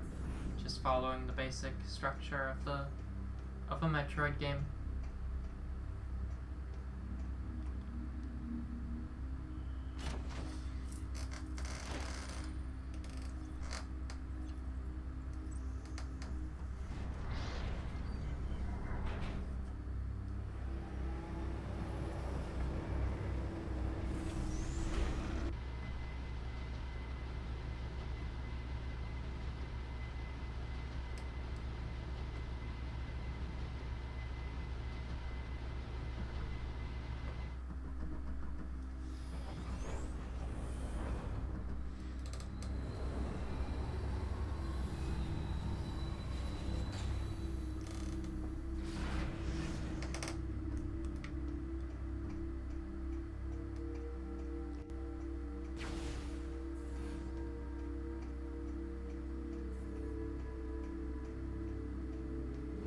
Figure the fastest way back to that room was to go back through the place where we had to fight Dendrita.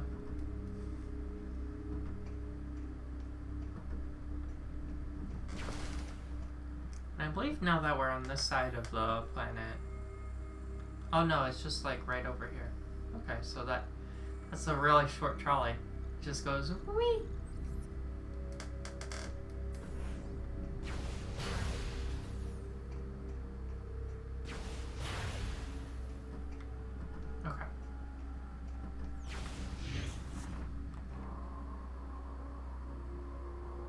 Make our way up here.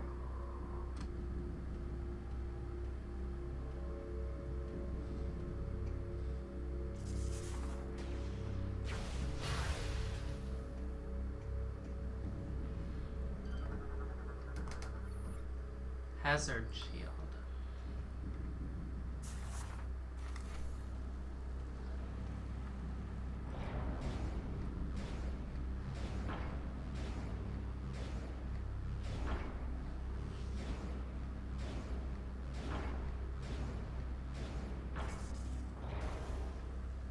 Try this one first. first.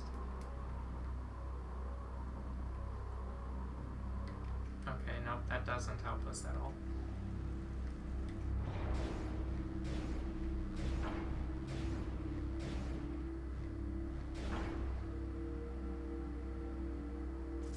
Okay. That one will go left, so I want to try going left first.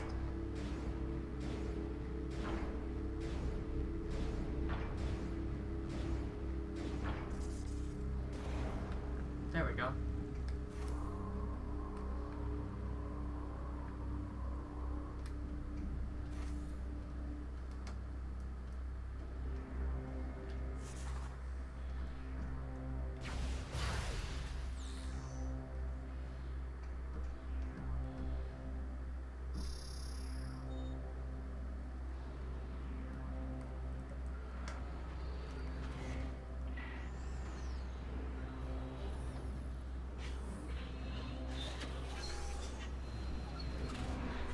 Ta-da!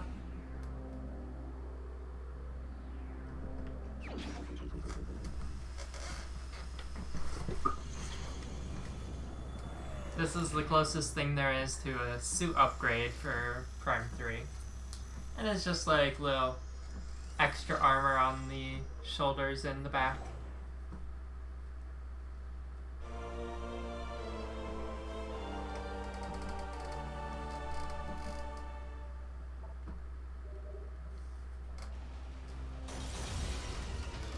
But I can't lie, it's a good look. I love the way the purple complements the blue. I believe these guys are new, yep. You have become Metroid Fusion. More like Gravity Suit. Especially because Gravity Suit tends to have that mixture of purple and blue. Maybe the Metroid Fusion Gravity Suit would be an apt comparison.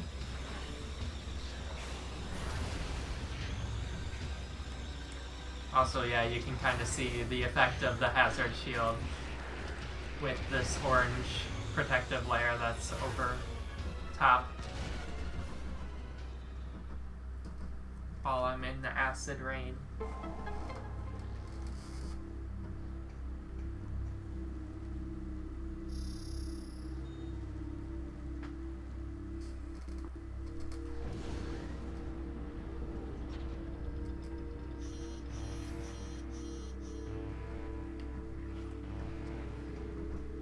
Where the hell is he?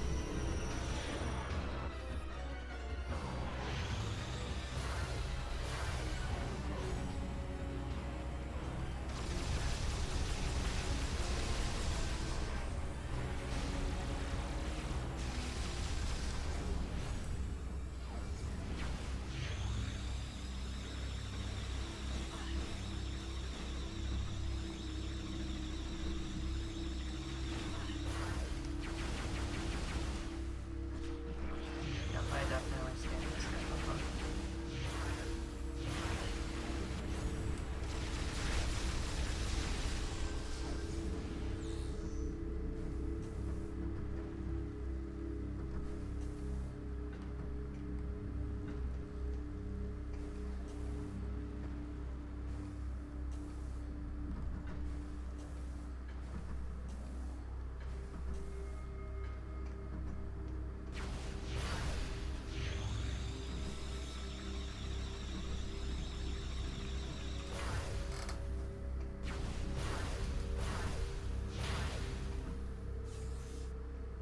So where did... Oh, I could have gotten that early.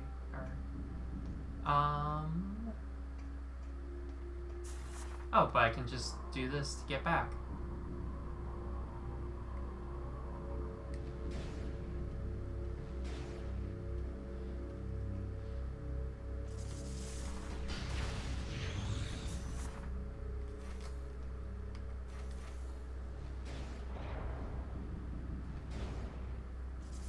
Let's, before I do that one, let's get the top one situated so I know where to do it from. Okay.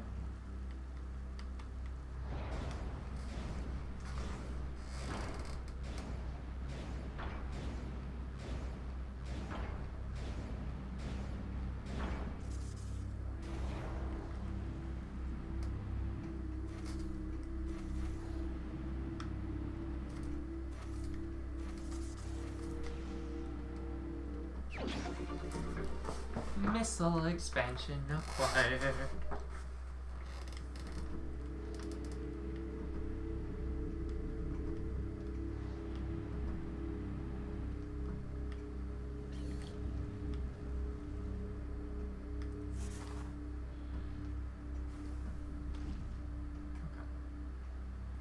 Is there any way for me to take this down, or do I have to go through the process of that puzzle again?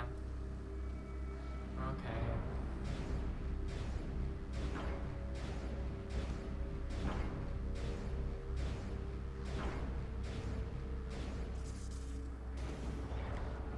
That was early.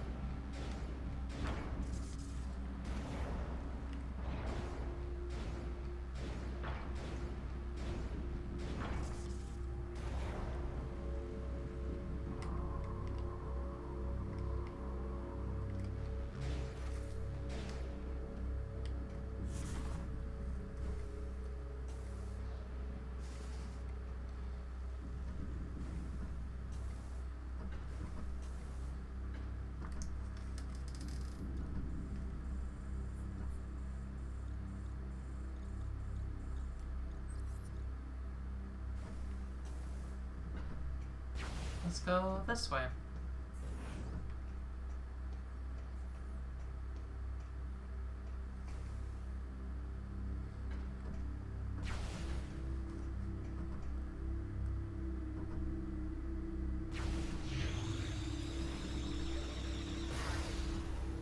And now finally, you'll be able to check out what's through that way. Well,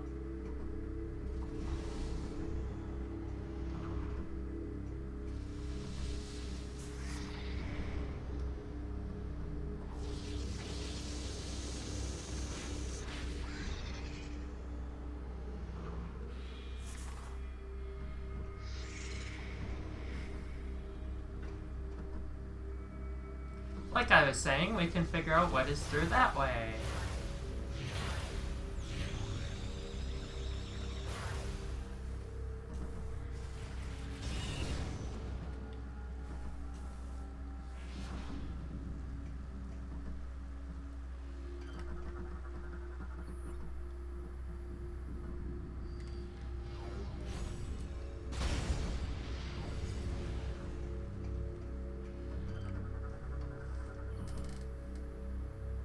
Talking Valhalla. The vision of our leader is vast indeed. As we prepared for war with the hated Galactic Federation, she decided she required one of their great machines to better control her living planet. We then set out to bring an Aurora unit to Dark Samus. Bribes led us to the location of our prize, the battleship Valhalla. Crewed with green recruits on a training mission, she was ours for the taking. One of the mightiest ship in the cosmos was no match for the Phazon-powered weapons of the Colossus. We rendered Valhalla helpless, then sent raiders to claim our prize. The Aurora was ours. There was to be no mercy for the Federation dogs. At the command of Dark Samus, we jettisoned the crew into the frigid depths of space, leaving the wreck of Valhalla as a warning to the Federation.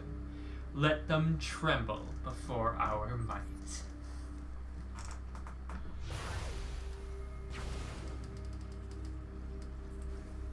And we still have yet to go check out the remains of the Valhalla. I'm gonna be saving that till after we're done with the pirate ship here. Well, the pirate homeworld.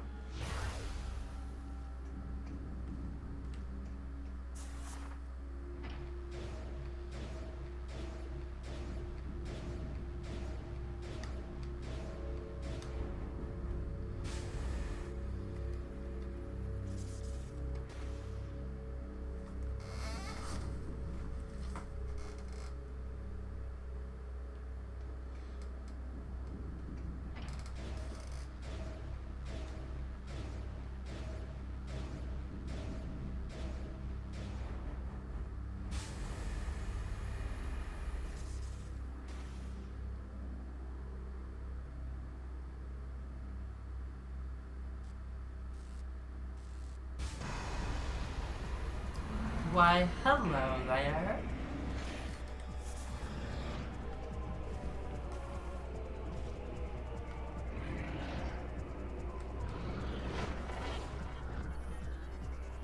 Metroid Hatcher. When the head's interior is damaged, its tentacles can be ripped off.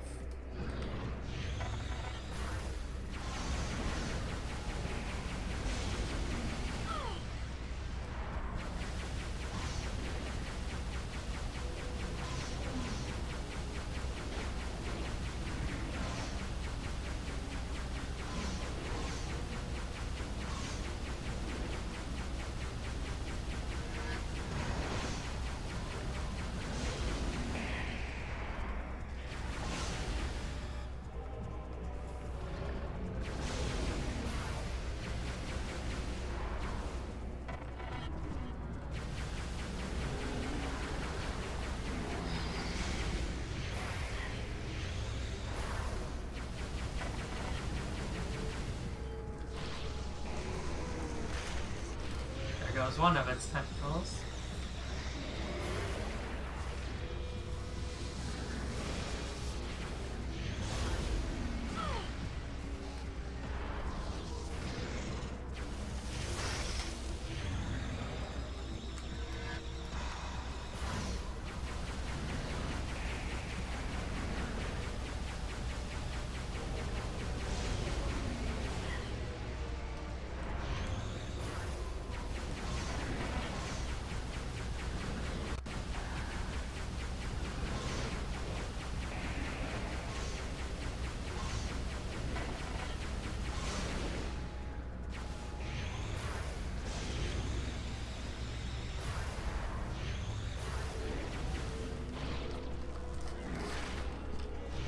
There goes two.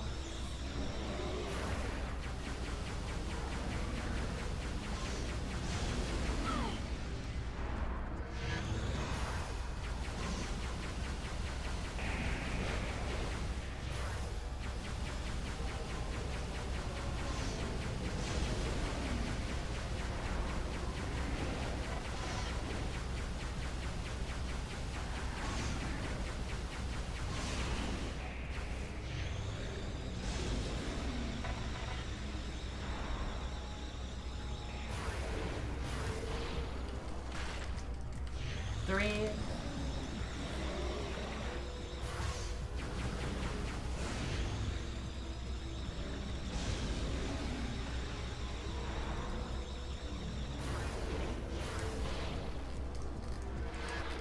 And four.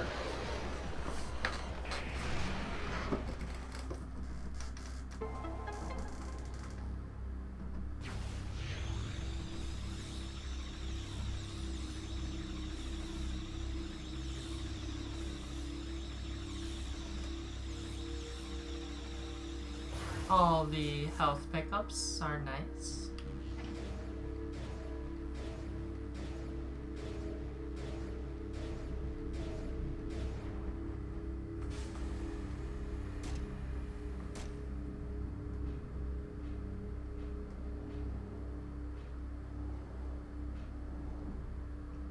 There I am.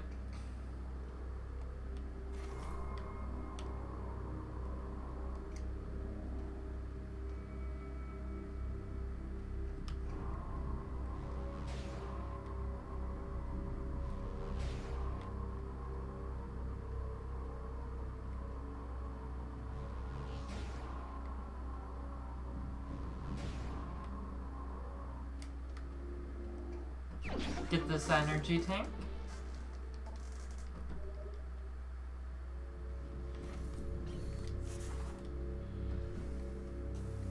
And then we go through this one more time.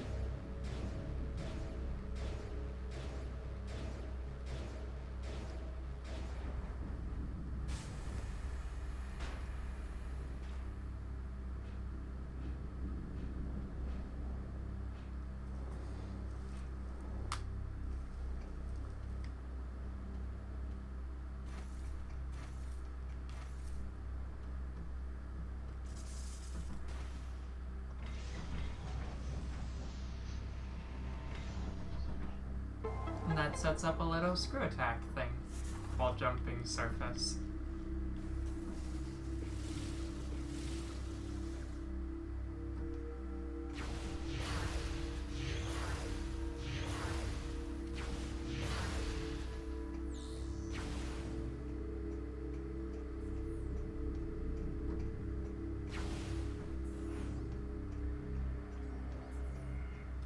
A nice little save station.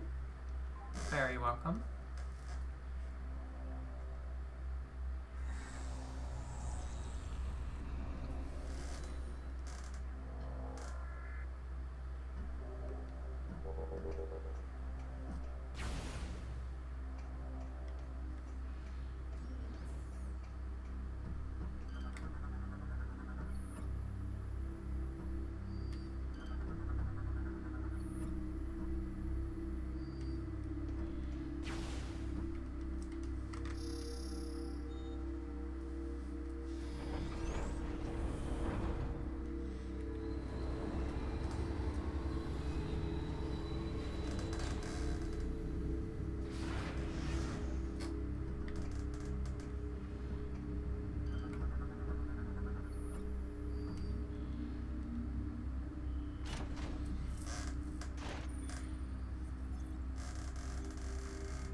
And hey, look at that, we're finally back to the beginning area.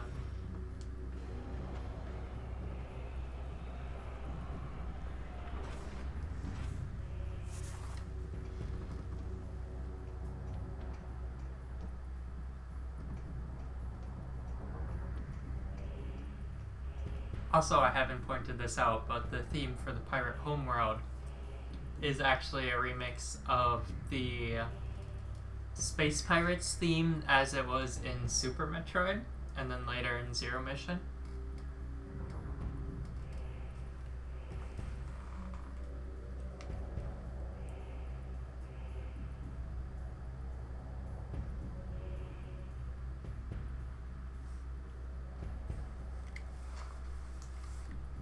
Mm-hmm.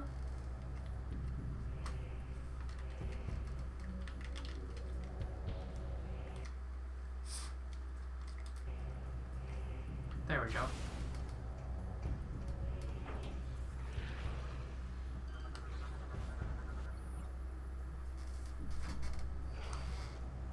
It's a nice little motif for them to have brought back. There's a few others like that in each of these games, with Prime 1 having the Lower Norfair theme remixed as Magmore Caverns, and Prime 2 having Lower Brinstar remixed with the Torvus Bog Depths. This game has the Space Pirate attack theme as the Space Pirate Homeworld. I wonder if that means that Prime 4 will remix any songs from Super Metroid to keep up with the tradition.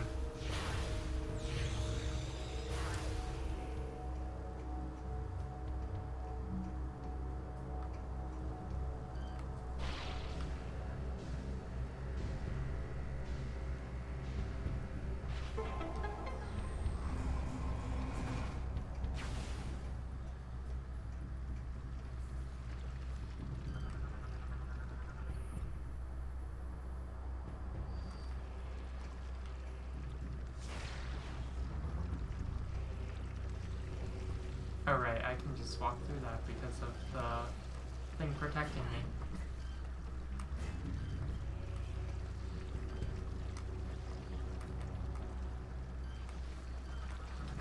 cutscenes, please? Thank you.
Space pirate data decoded.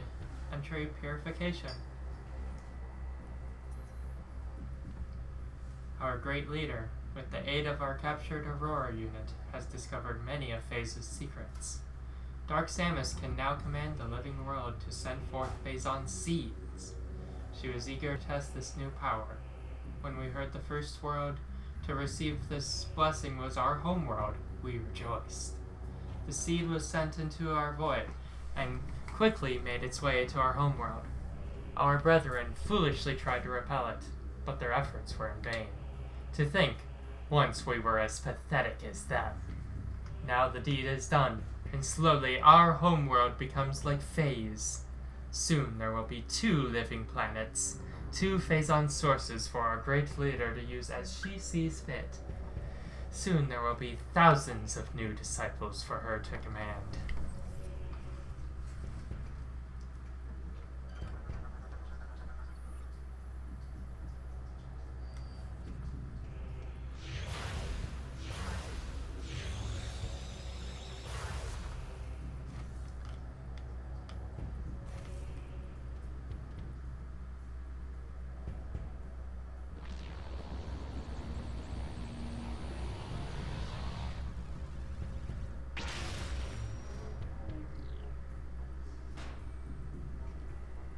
Zoom.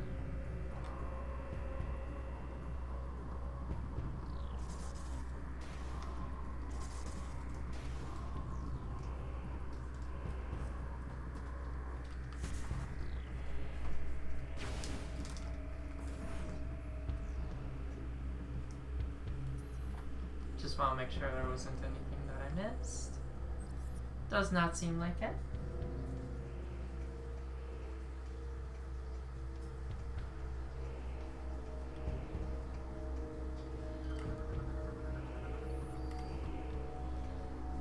Another transit station.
This one comes with another save station.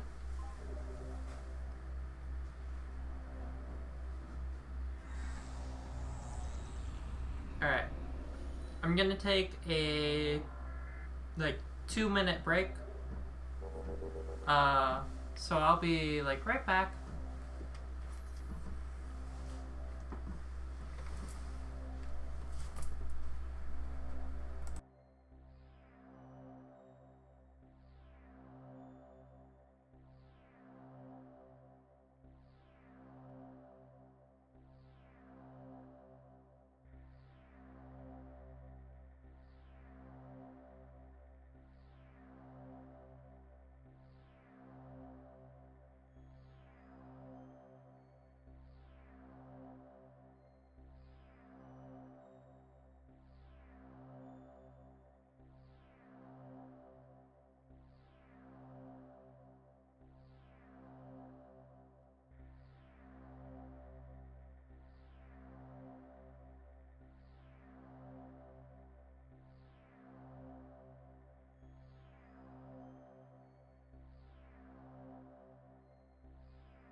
Okay, sorry about that. Just had some things I needed to quickly take care of, but I'm back now.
Oh, this one I actually don't need the thing to use.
Nice. Let's go grab that before we forget.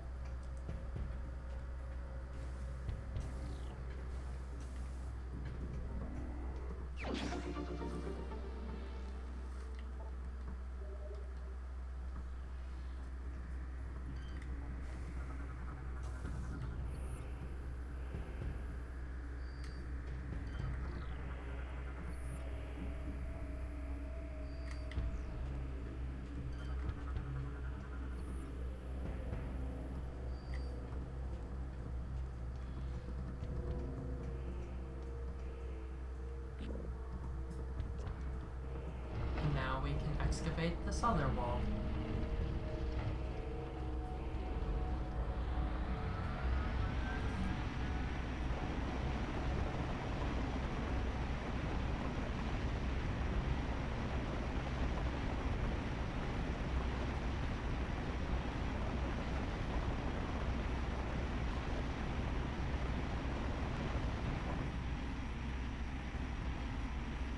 Wow, look at that. It made a perfect half pipe for us to boost ball through. How convenient. Oh, the half pipes are a logbook entry in this game. That's kind of funny.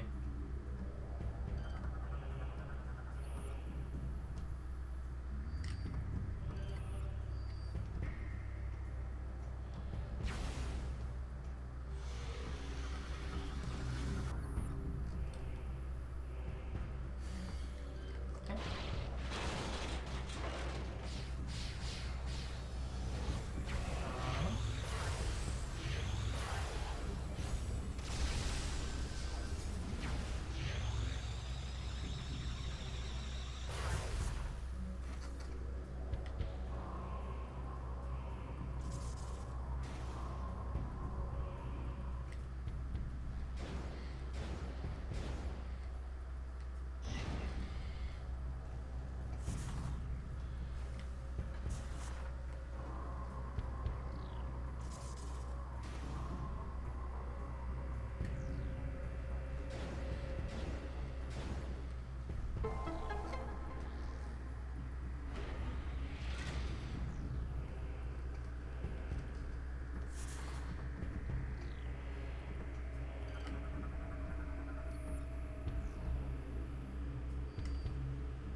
Another pirate lore scan.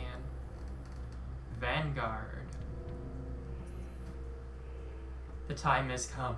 Our leader commands. We go to war at last. 3 worlds will be attacked, each important to the Federation. We shall destroy the spy base at Elysia, the fuel production of Brio, and the naval station at Norian. Each of these wretched worlds will become as Phase, each a foothold into the territory of the hated Federation. From those worlds our vanguard will go forth. At long last our enemies will be humbled, then enslaved. 3 Phazon seeds will be sent, and an armada will accompany each of them. Dark Samus herself will lead the attack on Norian. Victory is ours for the taking.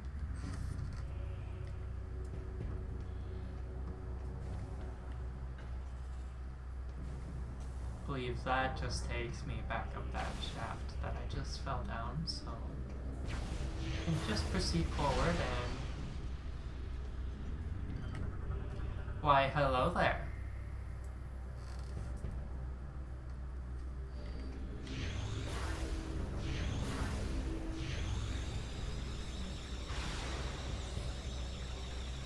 Let's just keep running away from that.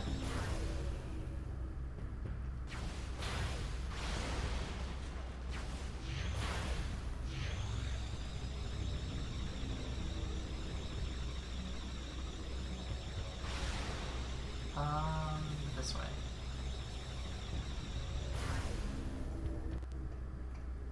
Just keep running, just keep running.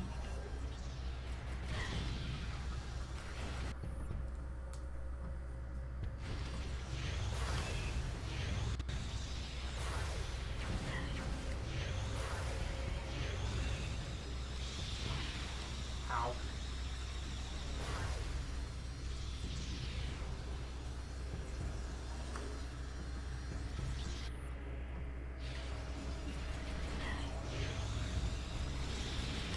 See another scan up there.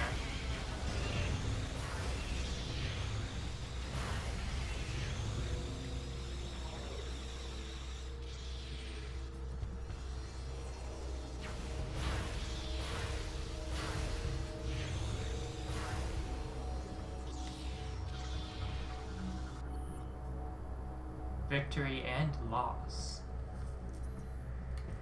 Today is the day of celebration and woe.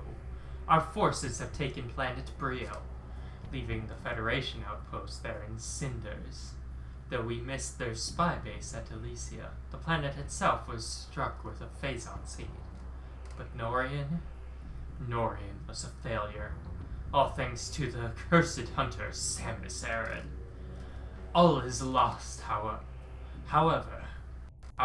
All is not lost, however. Our great leader defeated Aran and her mongrel allies in battle. If they aren't dead, they'll soon wish they were. Each of them bears her mark of corruption. Soon they, like we disciples, will bow to her will.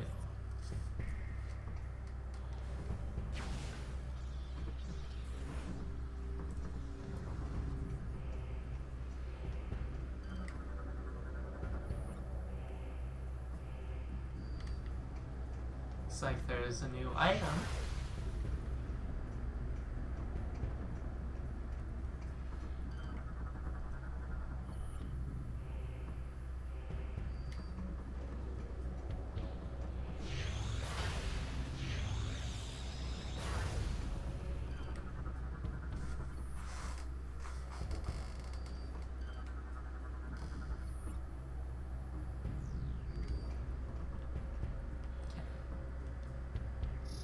Activate this elevator.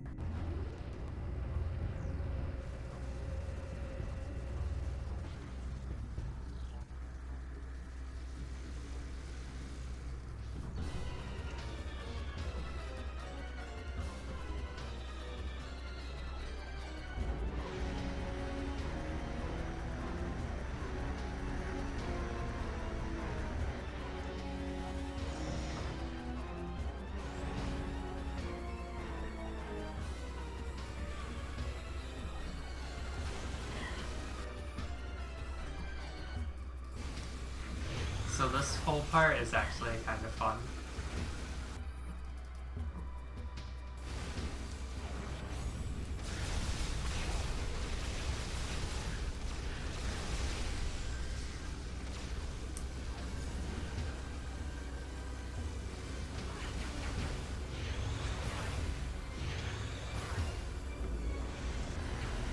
Gotta knock the pirates into the machine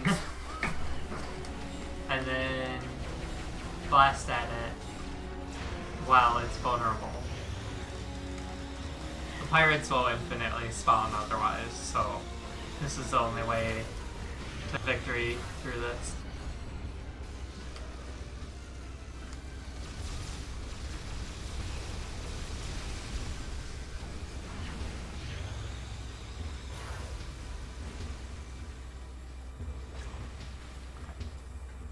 To blast this guy.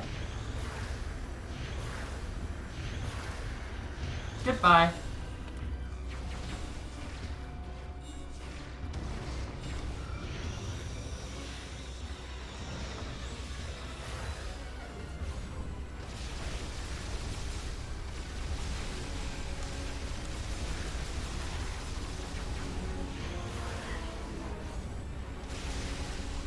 Probably easiest to save just one of them, so that I'm not dealing as much fire. And then wait.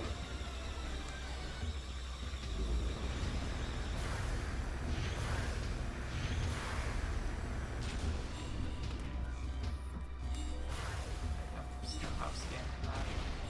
Just had to make sure there wasn't an extra scan for after like it's vulnerable.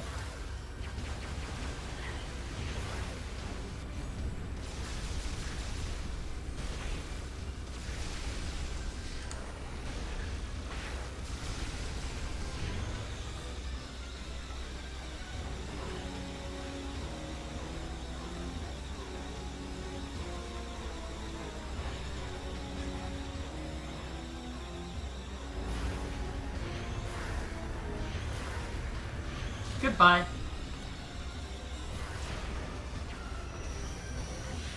And then by sucking enough pirates up into the thing, you blow it up.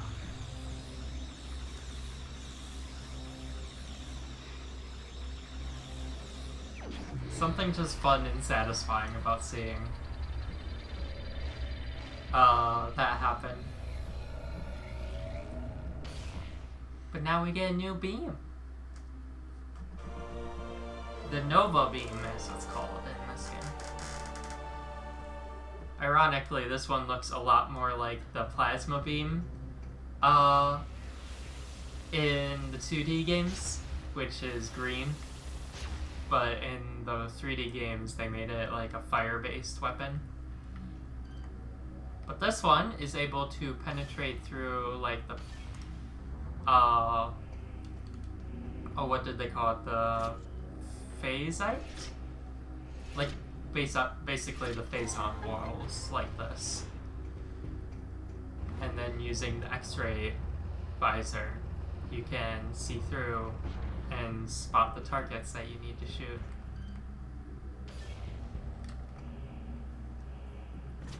Makes it a very fun combination.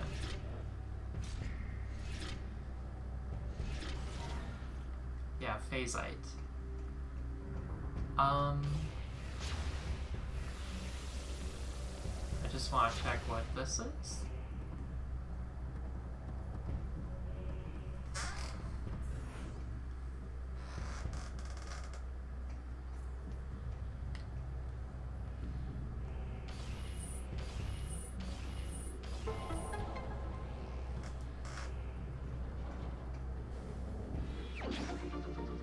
Another missile expansion.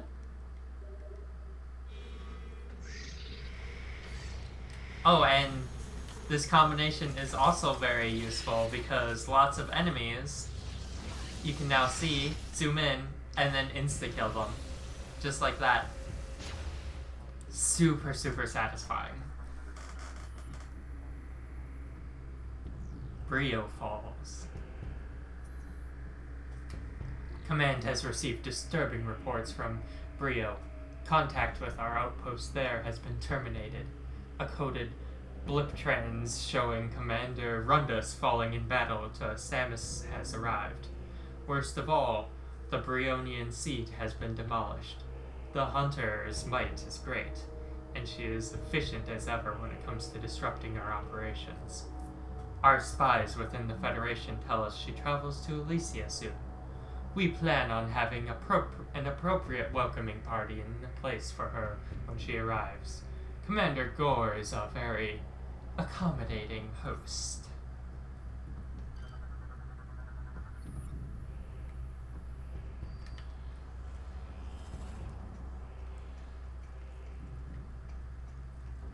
I think if I just go through here, it's just like another low transit station.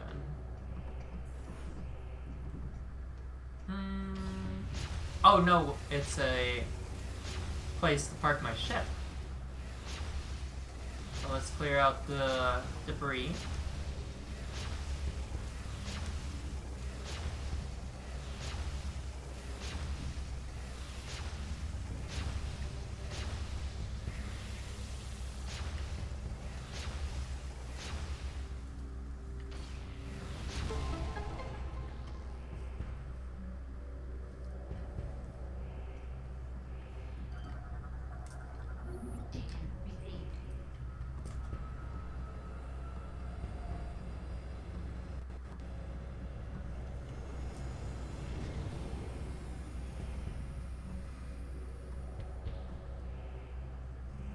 And then I'll take the safe.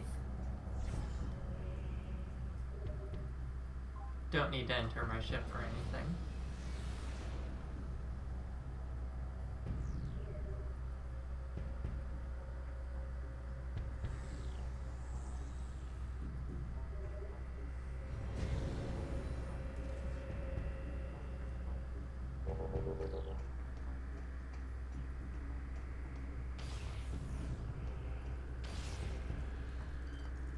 So I'm trying to scan these guys.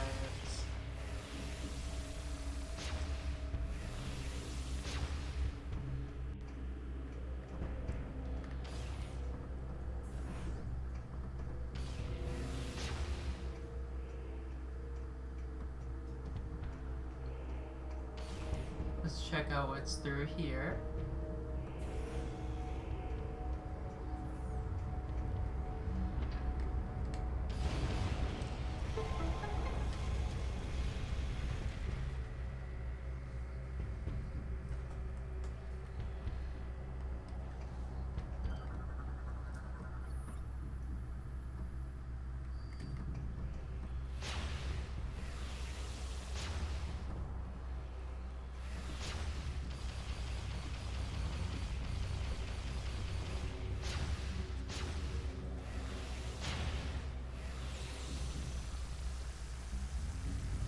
Seems to be nothing else up there, so might as well.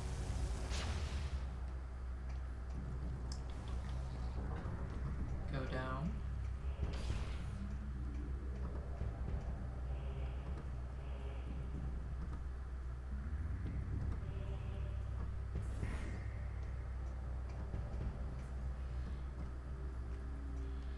Oh hey. Actually, I saw a scan. Ha ha ha ha! I'm very glad that I scanned that before I went forward.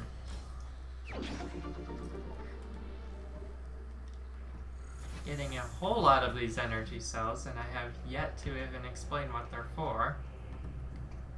Don't worry, I'll get to that. It'll be a next stream thing.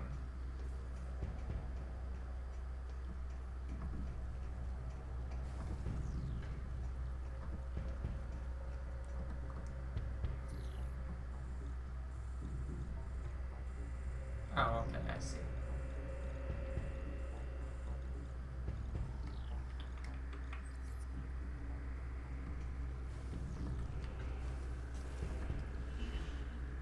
I think the current course of action then is to go to my ship and fly back to the first section of the pirate homeworld. Because now that I have the Nova beam, that was the wrong turn. Now that I have the Nova Beam, though, there are a few places I can go now.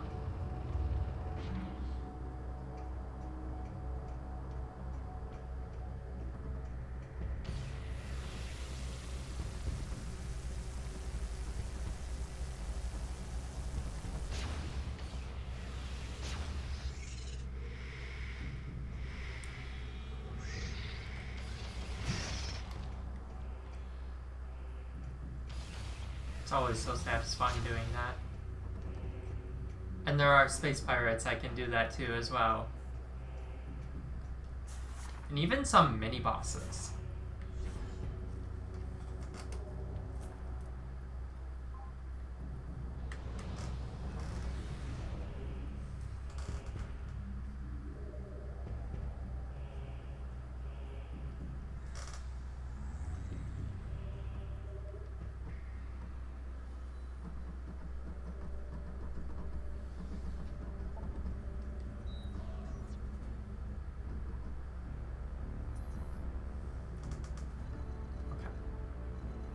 First area would be here.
Give power to this door.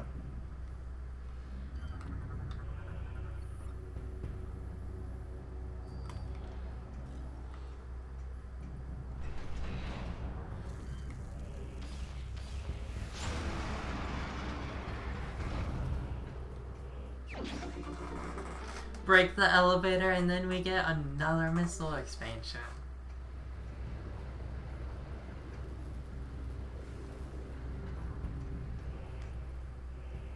Okay. Let's go to the top one, I think. Maybe the middle one would have been smart, actually. Yeah, actually, hang on. I want to check out what's in the middle.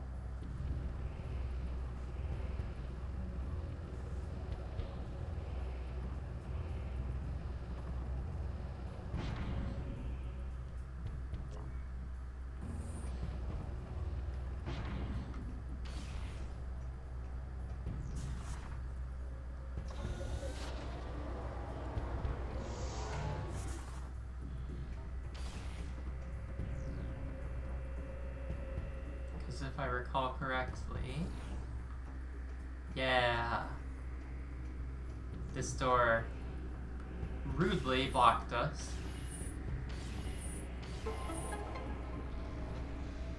But now we can open it back up.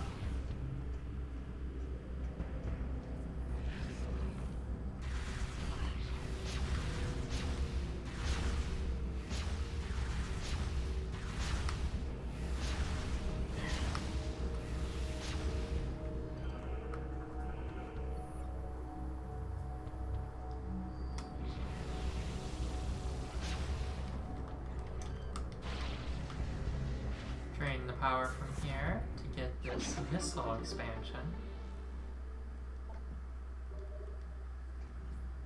What's that put me at out of total? Oh, nice! I totally didn't plan that, but oh my god. Nice.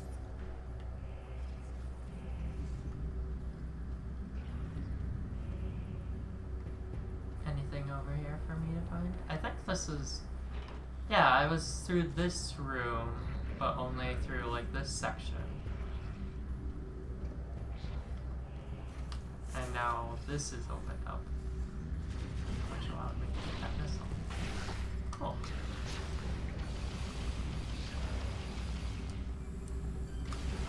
These aren't the ones that have the funny one-hit kill weakness.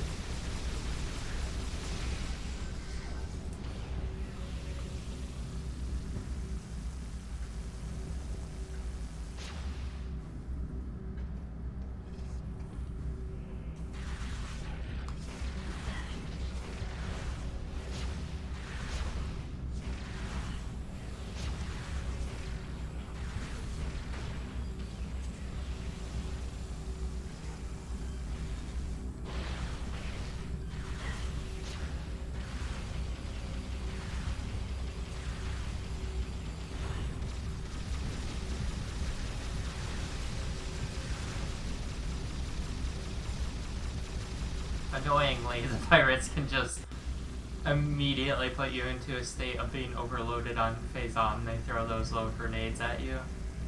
And if it hits you, it's just like, oh, okay, you gotta exert all your phase on. And if you get hit by a second one while you're already in that state, you're just dead.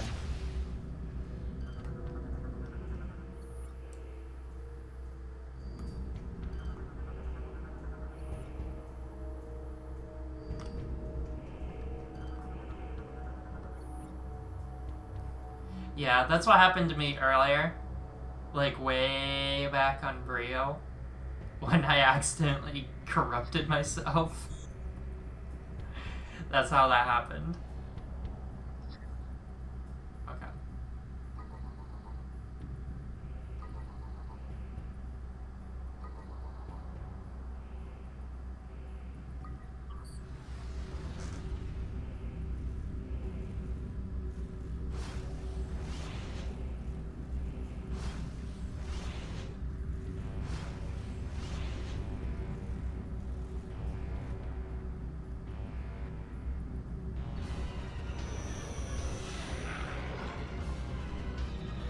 Are those guys new? They look kinda new. Nope, they're old. Anyways, these are the guys that you can do the funny thing to. Just take them out immediately. It's amazing.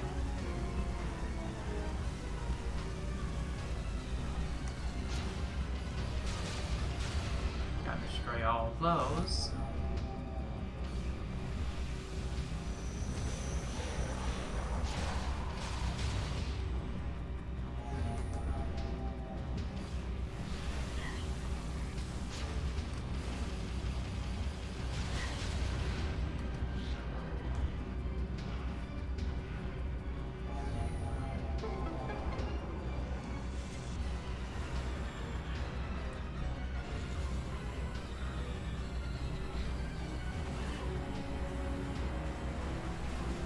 Why is it all fuzzy? Is it because he's in hyper mode? Hyper mode failure.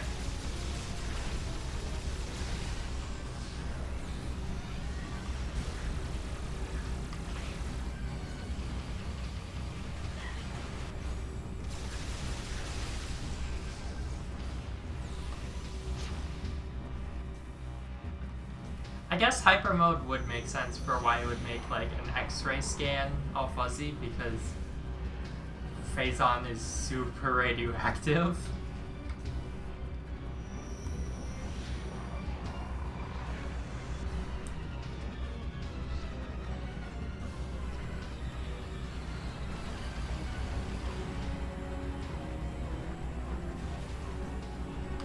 Maybe it's something else that's causing it though, because this guy's not in the hyper mode.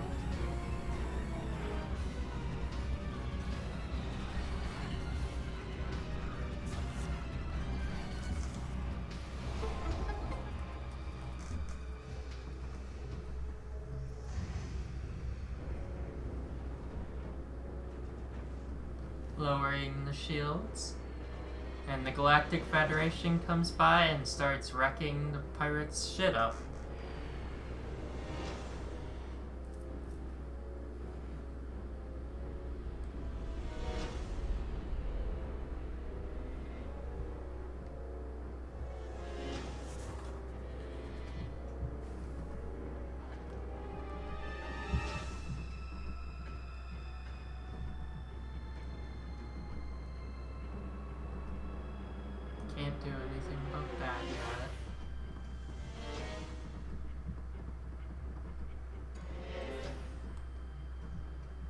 Outstanding job, Samus. I knew the Federation could count on you. I've given the order to begin the invasion. I'm headed down there with the troops. Meet me at these coordinates.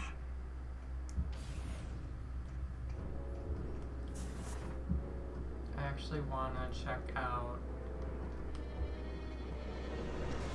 if I go back here.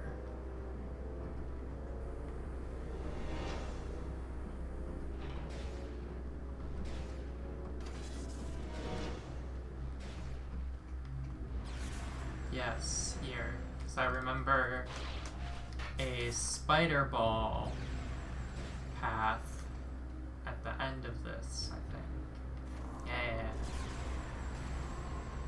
Yeah. Which gives me yet another missile expansion.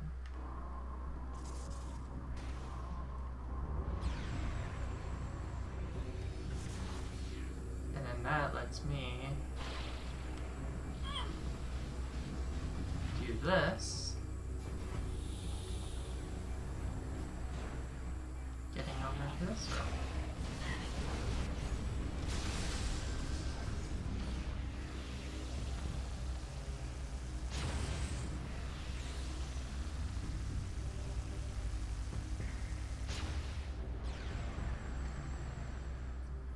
Is there anything down there for me?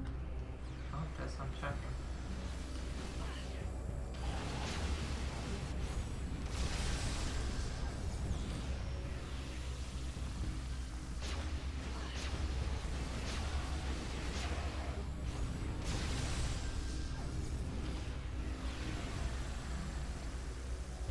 Okay. That just takes me here.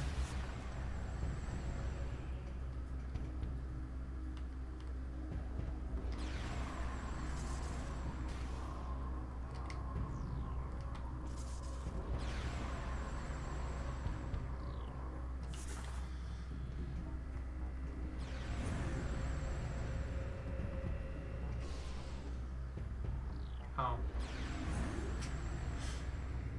Well then, what's up here?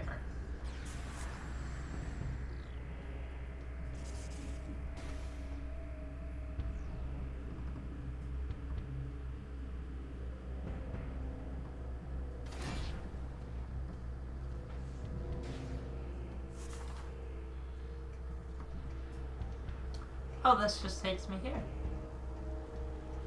Well, that's a convenient place for me to be taken.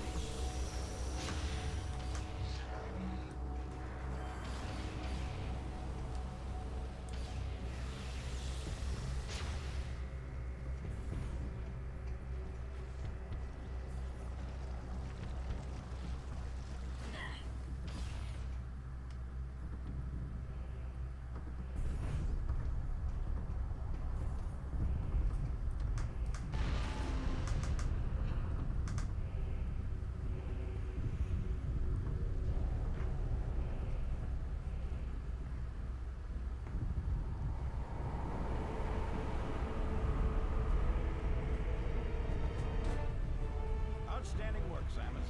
I don't say this often, but I sure am impressed. That said, you've still got work to do. Up ahead is the pirate cargo line that leads to the sea. There's a large security door located at the end. 4 demolition troopers are needed to open the final door, so you need to make sure enough of them make it safely through this area. You are the only one who can destroy the sea. We'll help along the way. Once we get there, it's up to you to finish the job. We're right behind you, Samus. Do some damage.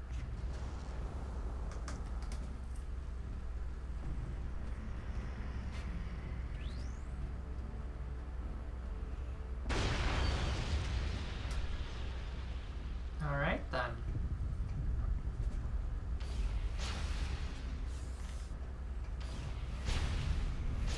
So we got 12 of these special demolition troopers. What are they called?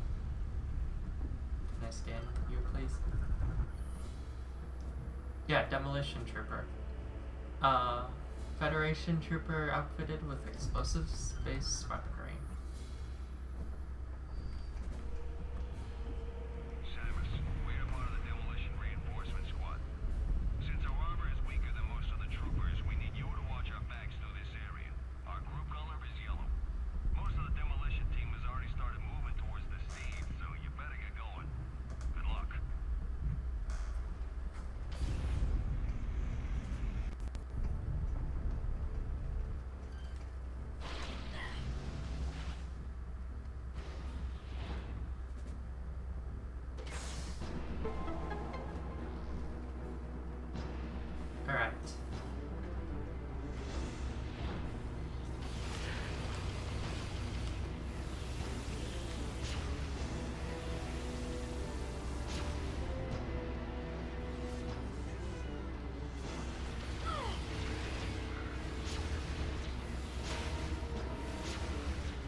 these guys out with hyper mode.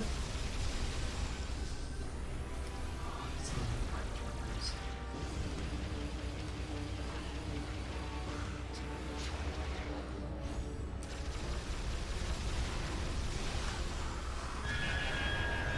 Ah, no, one of them died.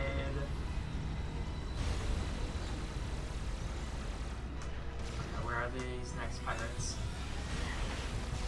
Take you out. Take you out.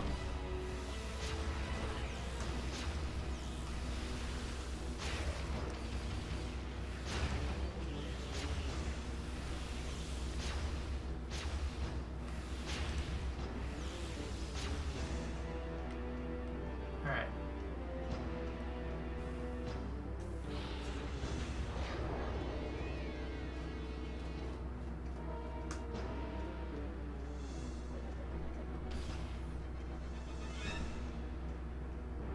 Trying to protect them from like the flying pirates, like when they do their crash landing, is kind of like honestly not very fair.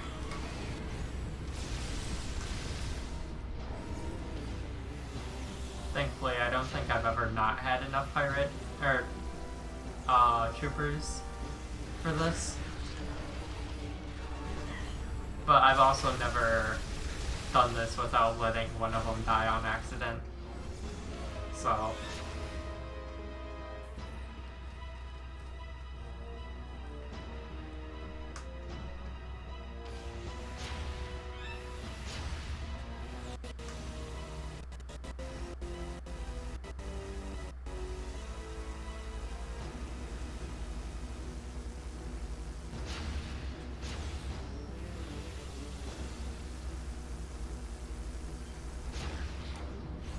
oh, for your comment, Rain, there are like normal blue troopers here too, not just the demolition ones. They're helping escort some of them here. It's just that they're taking different routes from the ones I'm taking, so I'm helping escort these ones.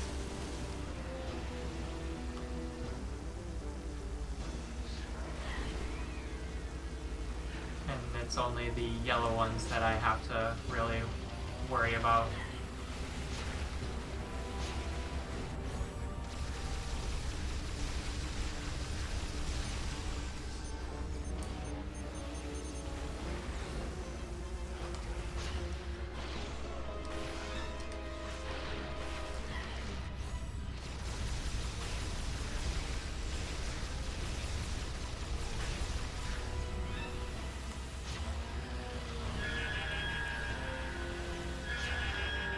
No! Bitches.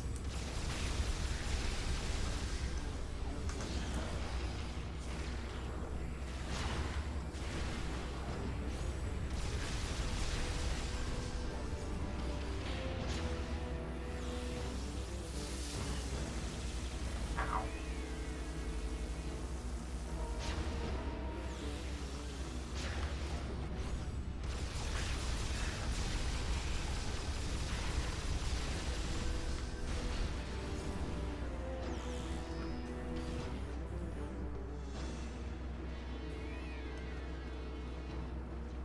You thought that the blue ones were going to be the shapeshifter. I figured that's what you were implying, but it's like, she's dead. She wouldn't be able to come back. No, these motherfuckers, they keep dying. How they keep getting themselves killed. Oh my god. Alright, you know what it's time to do? Kill mini boss in like one hit. You bitches, stop going in the front lines! No!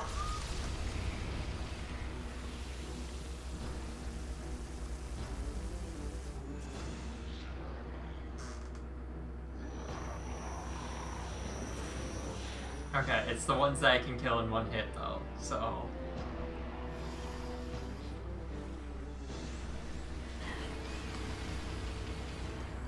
presumed that I can see them.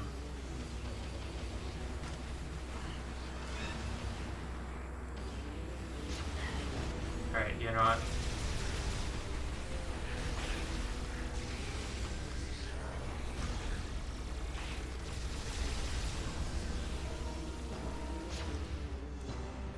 Okay. I got 6 of them. Half of them died because some of them were like, "Don't worry, Samus, I'll take the bullet."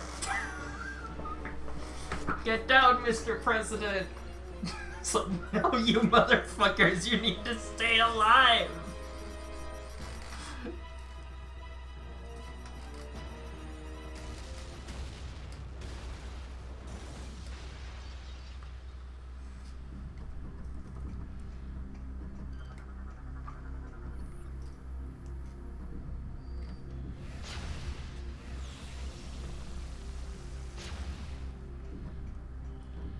Thanks for all the help back there, Samus.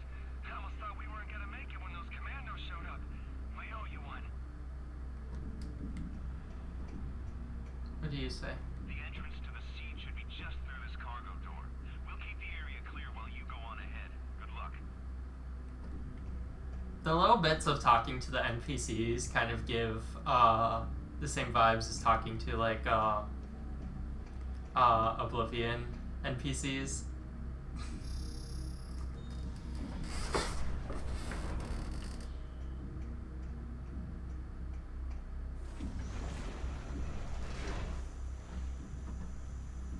Like, why is it all up in their faces and shit? Healing up with some Phazon because Samus can just drink the blue soup now. Mistress Gandrada.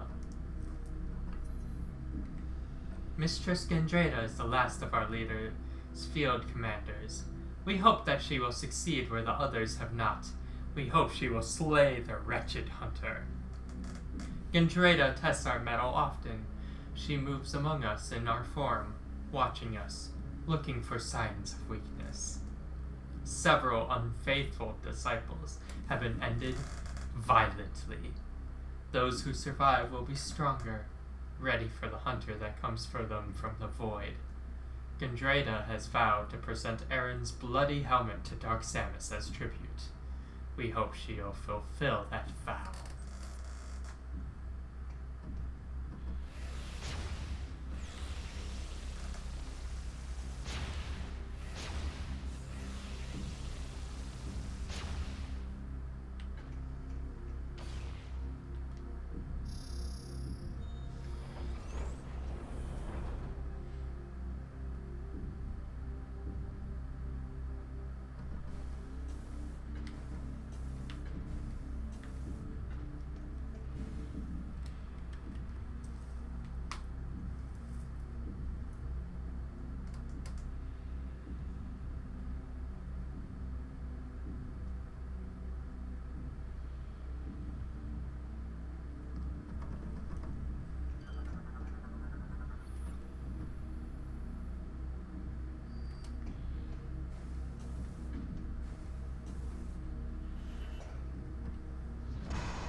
Oh, hi!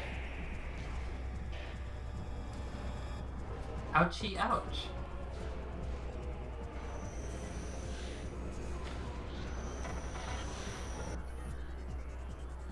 Parrot Commander. Wears red phasite assault armor. Resistant to most weaponry.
can land my ship here now.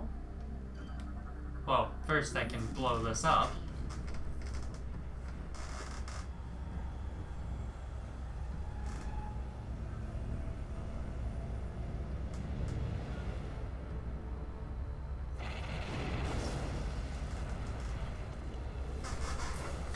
And then I can land my ship.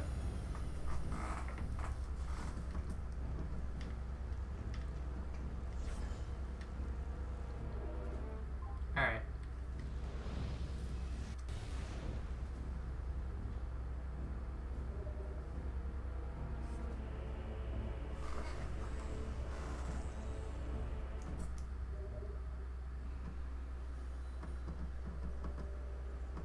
Before we go forward, I'm just gonna take another 2-minute break.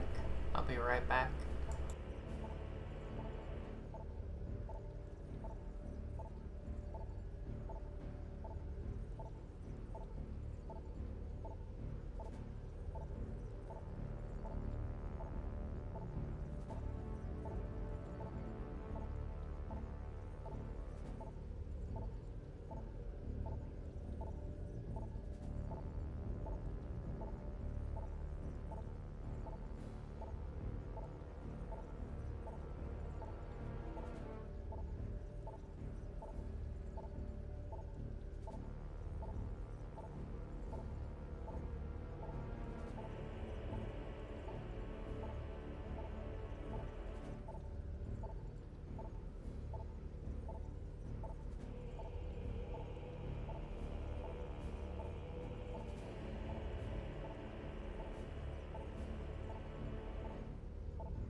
Alright, I'm back.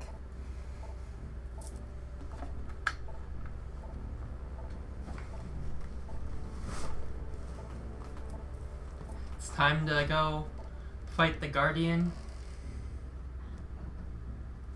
of the pirate homeworld.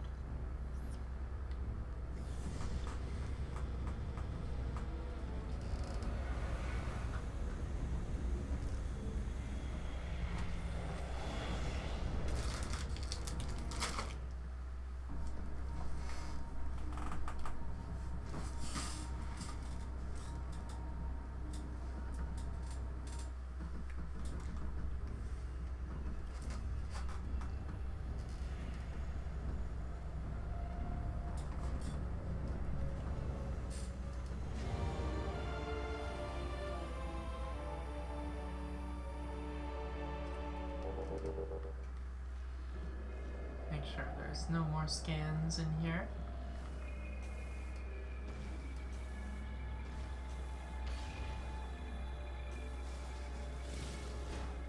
I only just noticed that the song that plays when you're in a Leviathan seed is reused from Metroid Prime 1. It's the theme for the impact crater.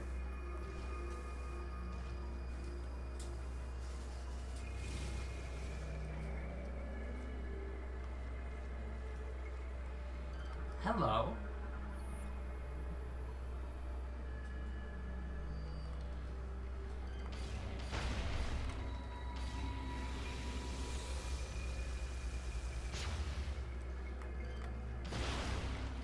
Glad I don't have to use any hyper mode to take out those guys, so I can just go into this at full health.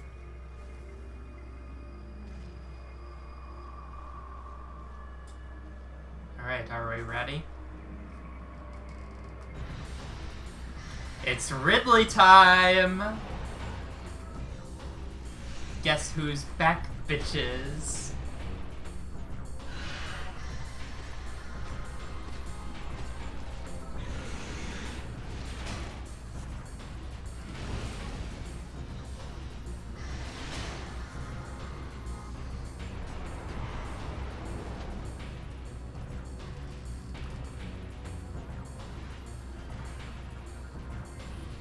This is Omega Ridley. Armored plating protects body, fires plasma attacks from mouth. Revived and regenerated through phase-on exposure, Omega Ridley has been energized to new combat threat level. Target retains extremely durable phase-on enhanced armor skin, as well as protective armored plating. Scans indicate that a recent injury has not fully healed. Expose end target wound to inflict damage. Target will act to protect his vulnerability. Seek ways to stun the enemy and leave it open for deadly attacks. Something interesting is the design for Omega Ridley is noticeably different from his fight when he was Meta Ridley. But what's interesting is this design is a lot closer to his Meta Ridley incarnation from Prime 1 than the quote-unquote Meta Ridley design that was fought at the beginning of the game. And indeed, if you look at some early assets for the game, there's an early version of his intro scene where he uses the design from the beginning of the game instead of this design, which maybe suggests that at some point in development, that design was meant to be Omega Ridley, which I think makes sense because it's very blue, it's very phase-on coded. So if it was like meant to be for Omega Ridley while this was meant to be Meta Ridley, that seems like it would make a lot more sense. The opposite side of the argument, though, is that like there's so much emphasis placed on like the chest piece and like his exposed heart weak point for this boss fight, which there doesn't seem to be a correlate for the other model, but I don't know. And like the blue plating here also further lends credence to that theory. I feel like it feels like it goes more in line with the other model. I should probably scan them just to get this. Phase-eye armor is now covering cardiac region. Armor is invulnerable, but internal joints seem weak. So yep, you can attack through it.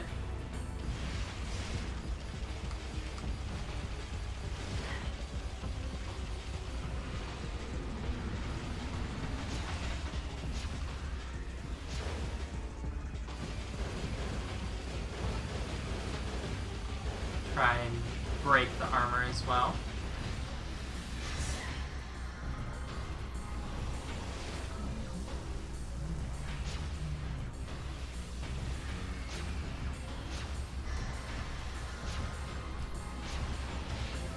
Another really cool detail is if you look on the radar in the top left, it actually shows like a very detailed image of Ridley through it, whereas everything else just shows up as a single dot. Really fun detail that they did with this boss fight.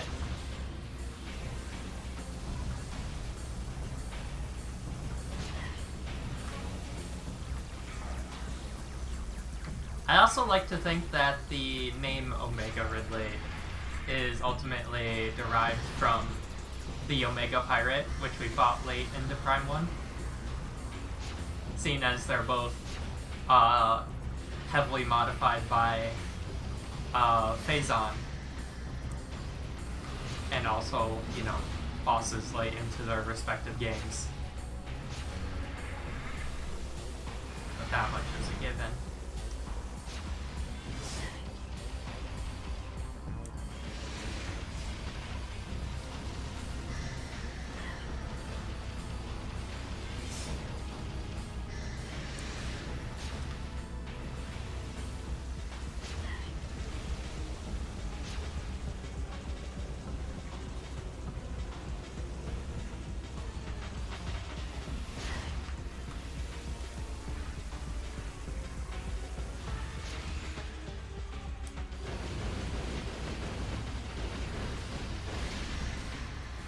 there's one of the hinges on his armor broken.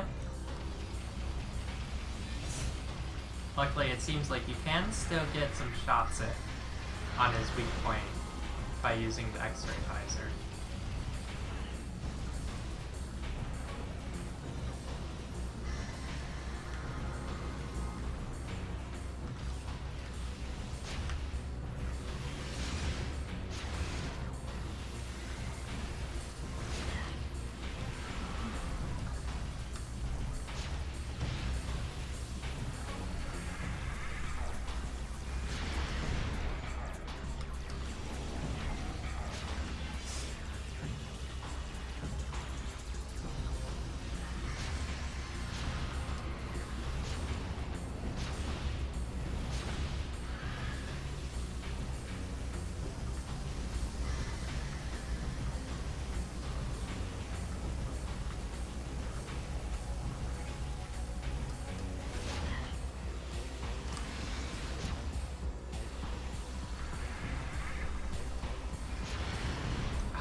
Trying to get the timing to hit his mouth during that attack is pretty tricky. He has a lot of similarities with his boss fight in Prime 1 though, which is pretty fun. With like the charge attack and the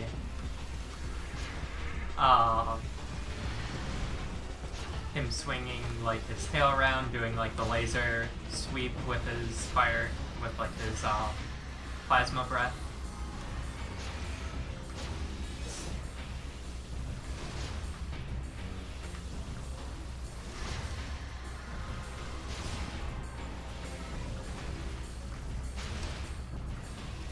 If I just keep going close to him, he opens his mouth to try and bite my ass. So maybe that's the play. Just keep stepping into his range so he goes, ah!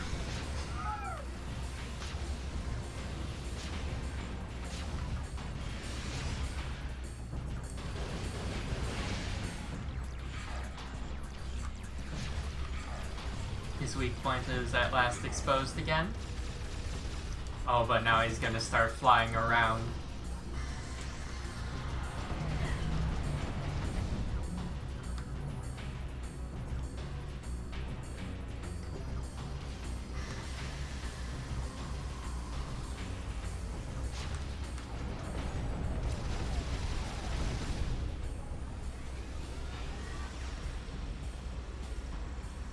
Can't see the radar while in hyper mode, unfortunately. Oh.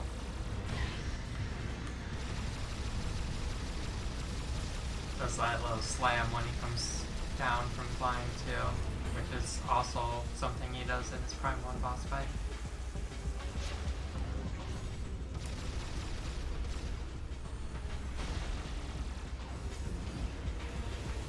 There he is.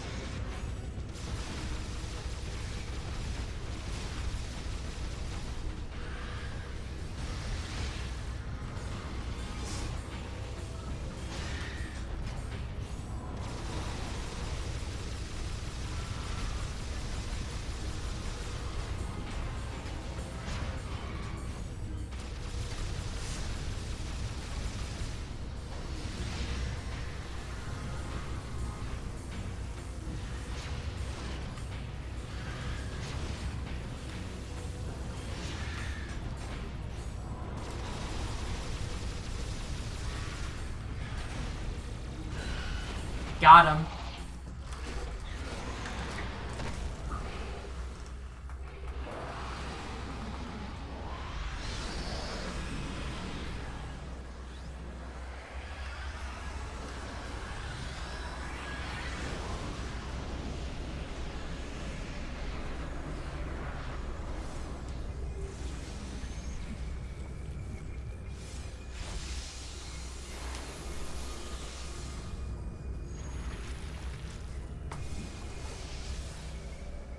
Of course, Ridley always comes back, so you know for damn sure he's not dead fully yet. So we won't be seeing him for the rest of this game. Only exception, I guess, is after Super Metroid / Metroid Fusion. In Metroid Fusion, it's an X-Parasite mimicking him. But that is the last canonical appearance of him, and he's canonically dead by Super Metroid.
Samus, you have successfully destroyed the last remaining seed as detected by our systems.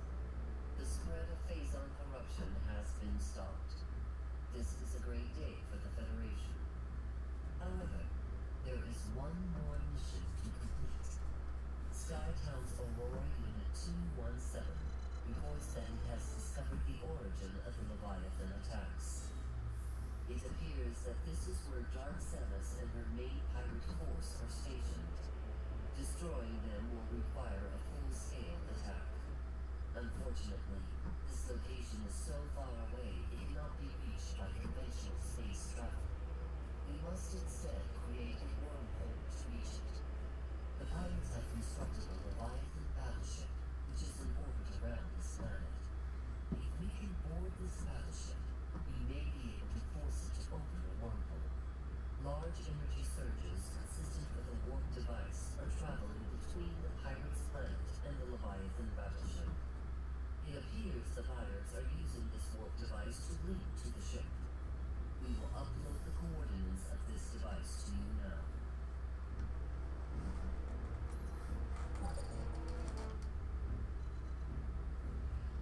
Okay.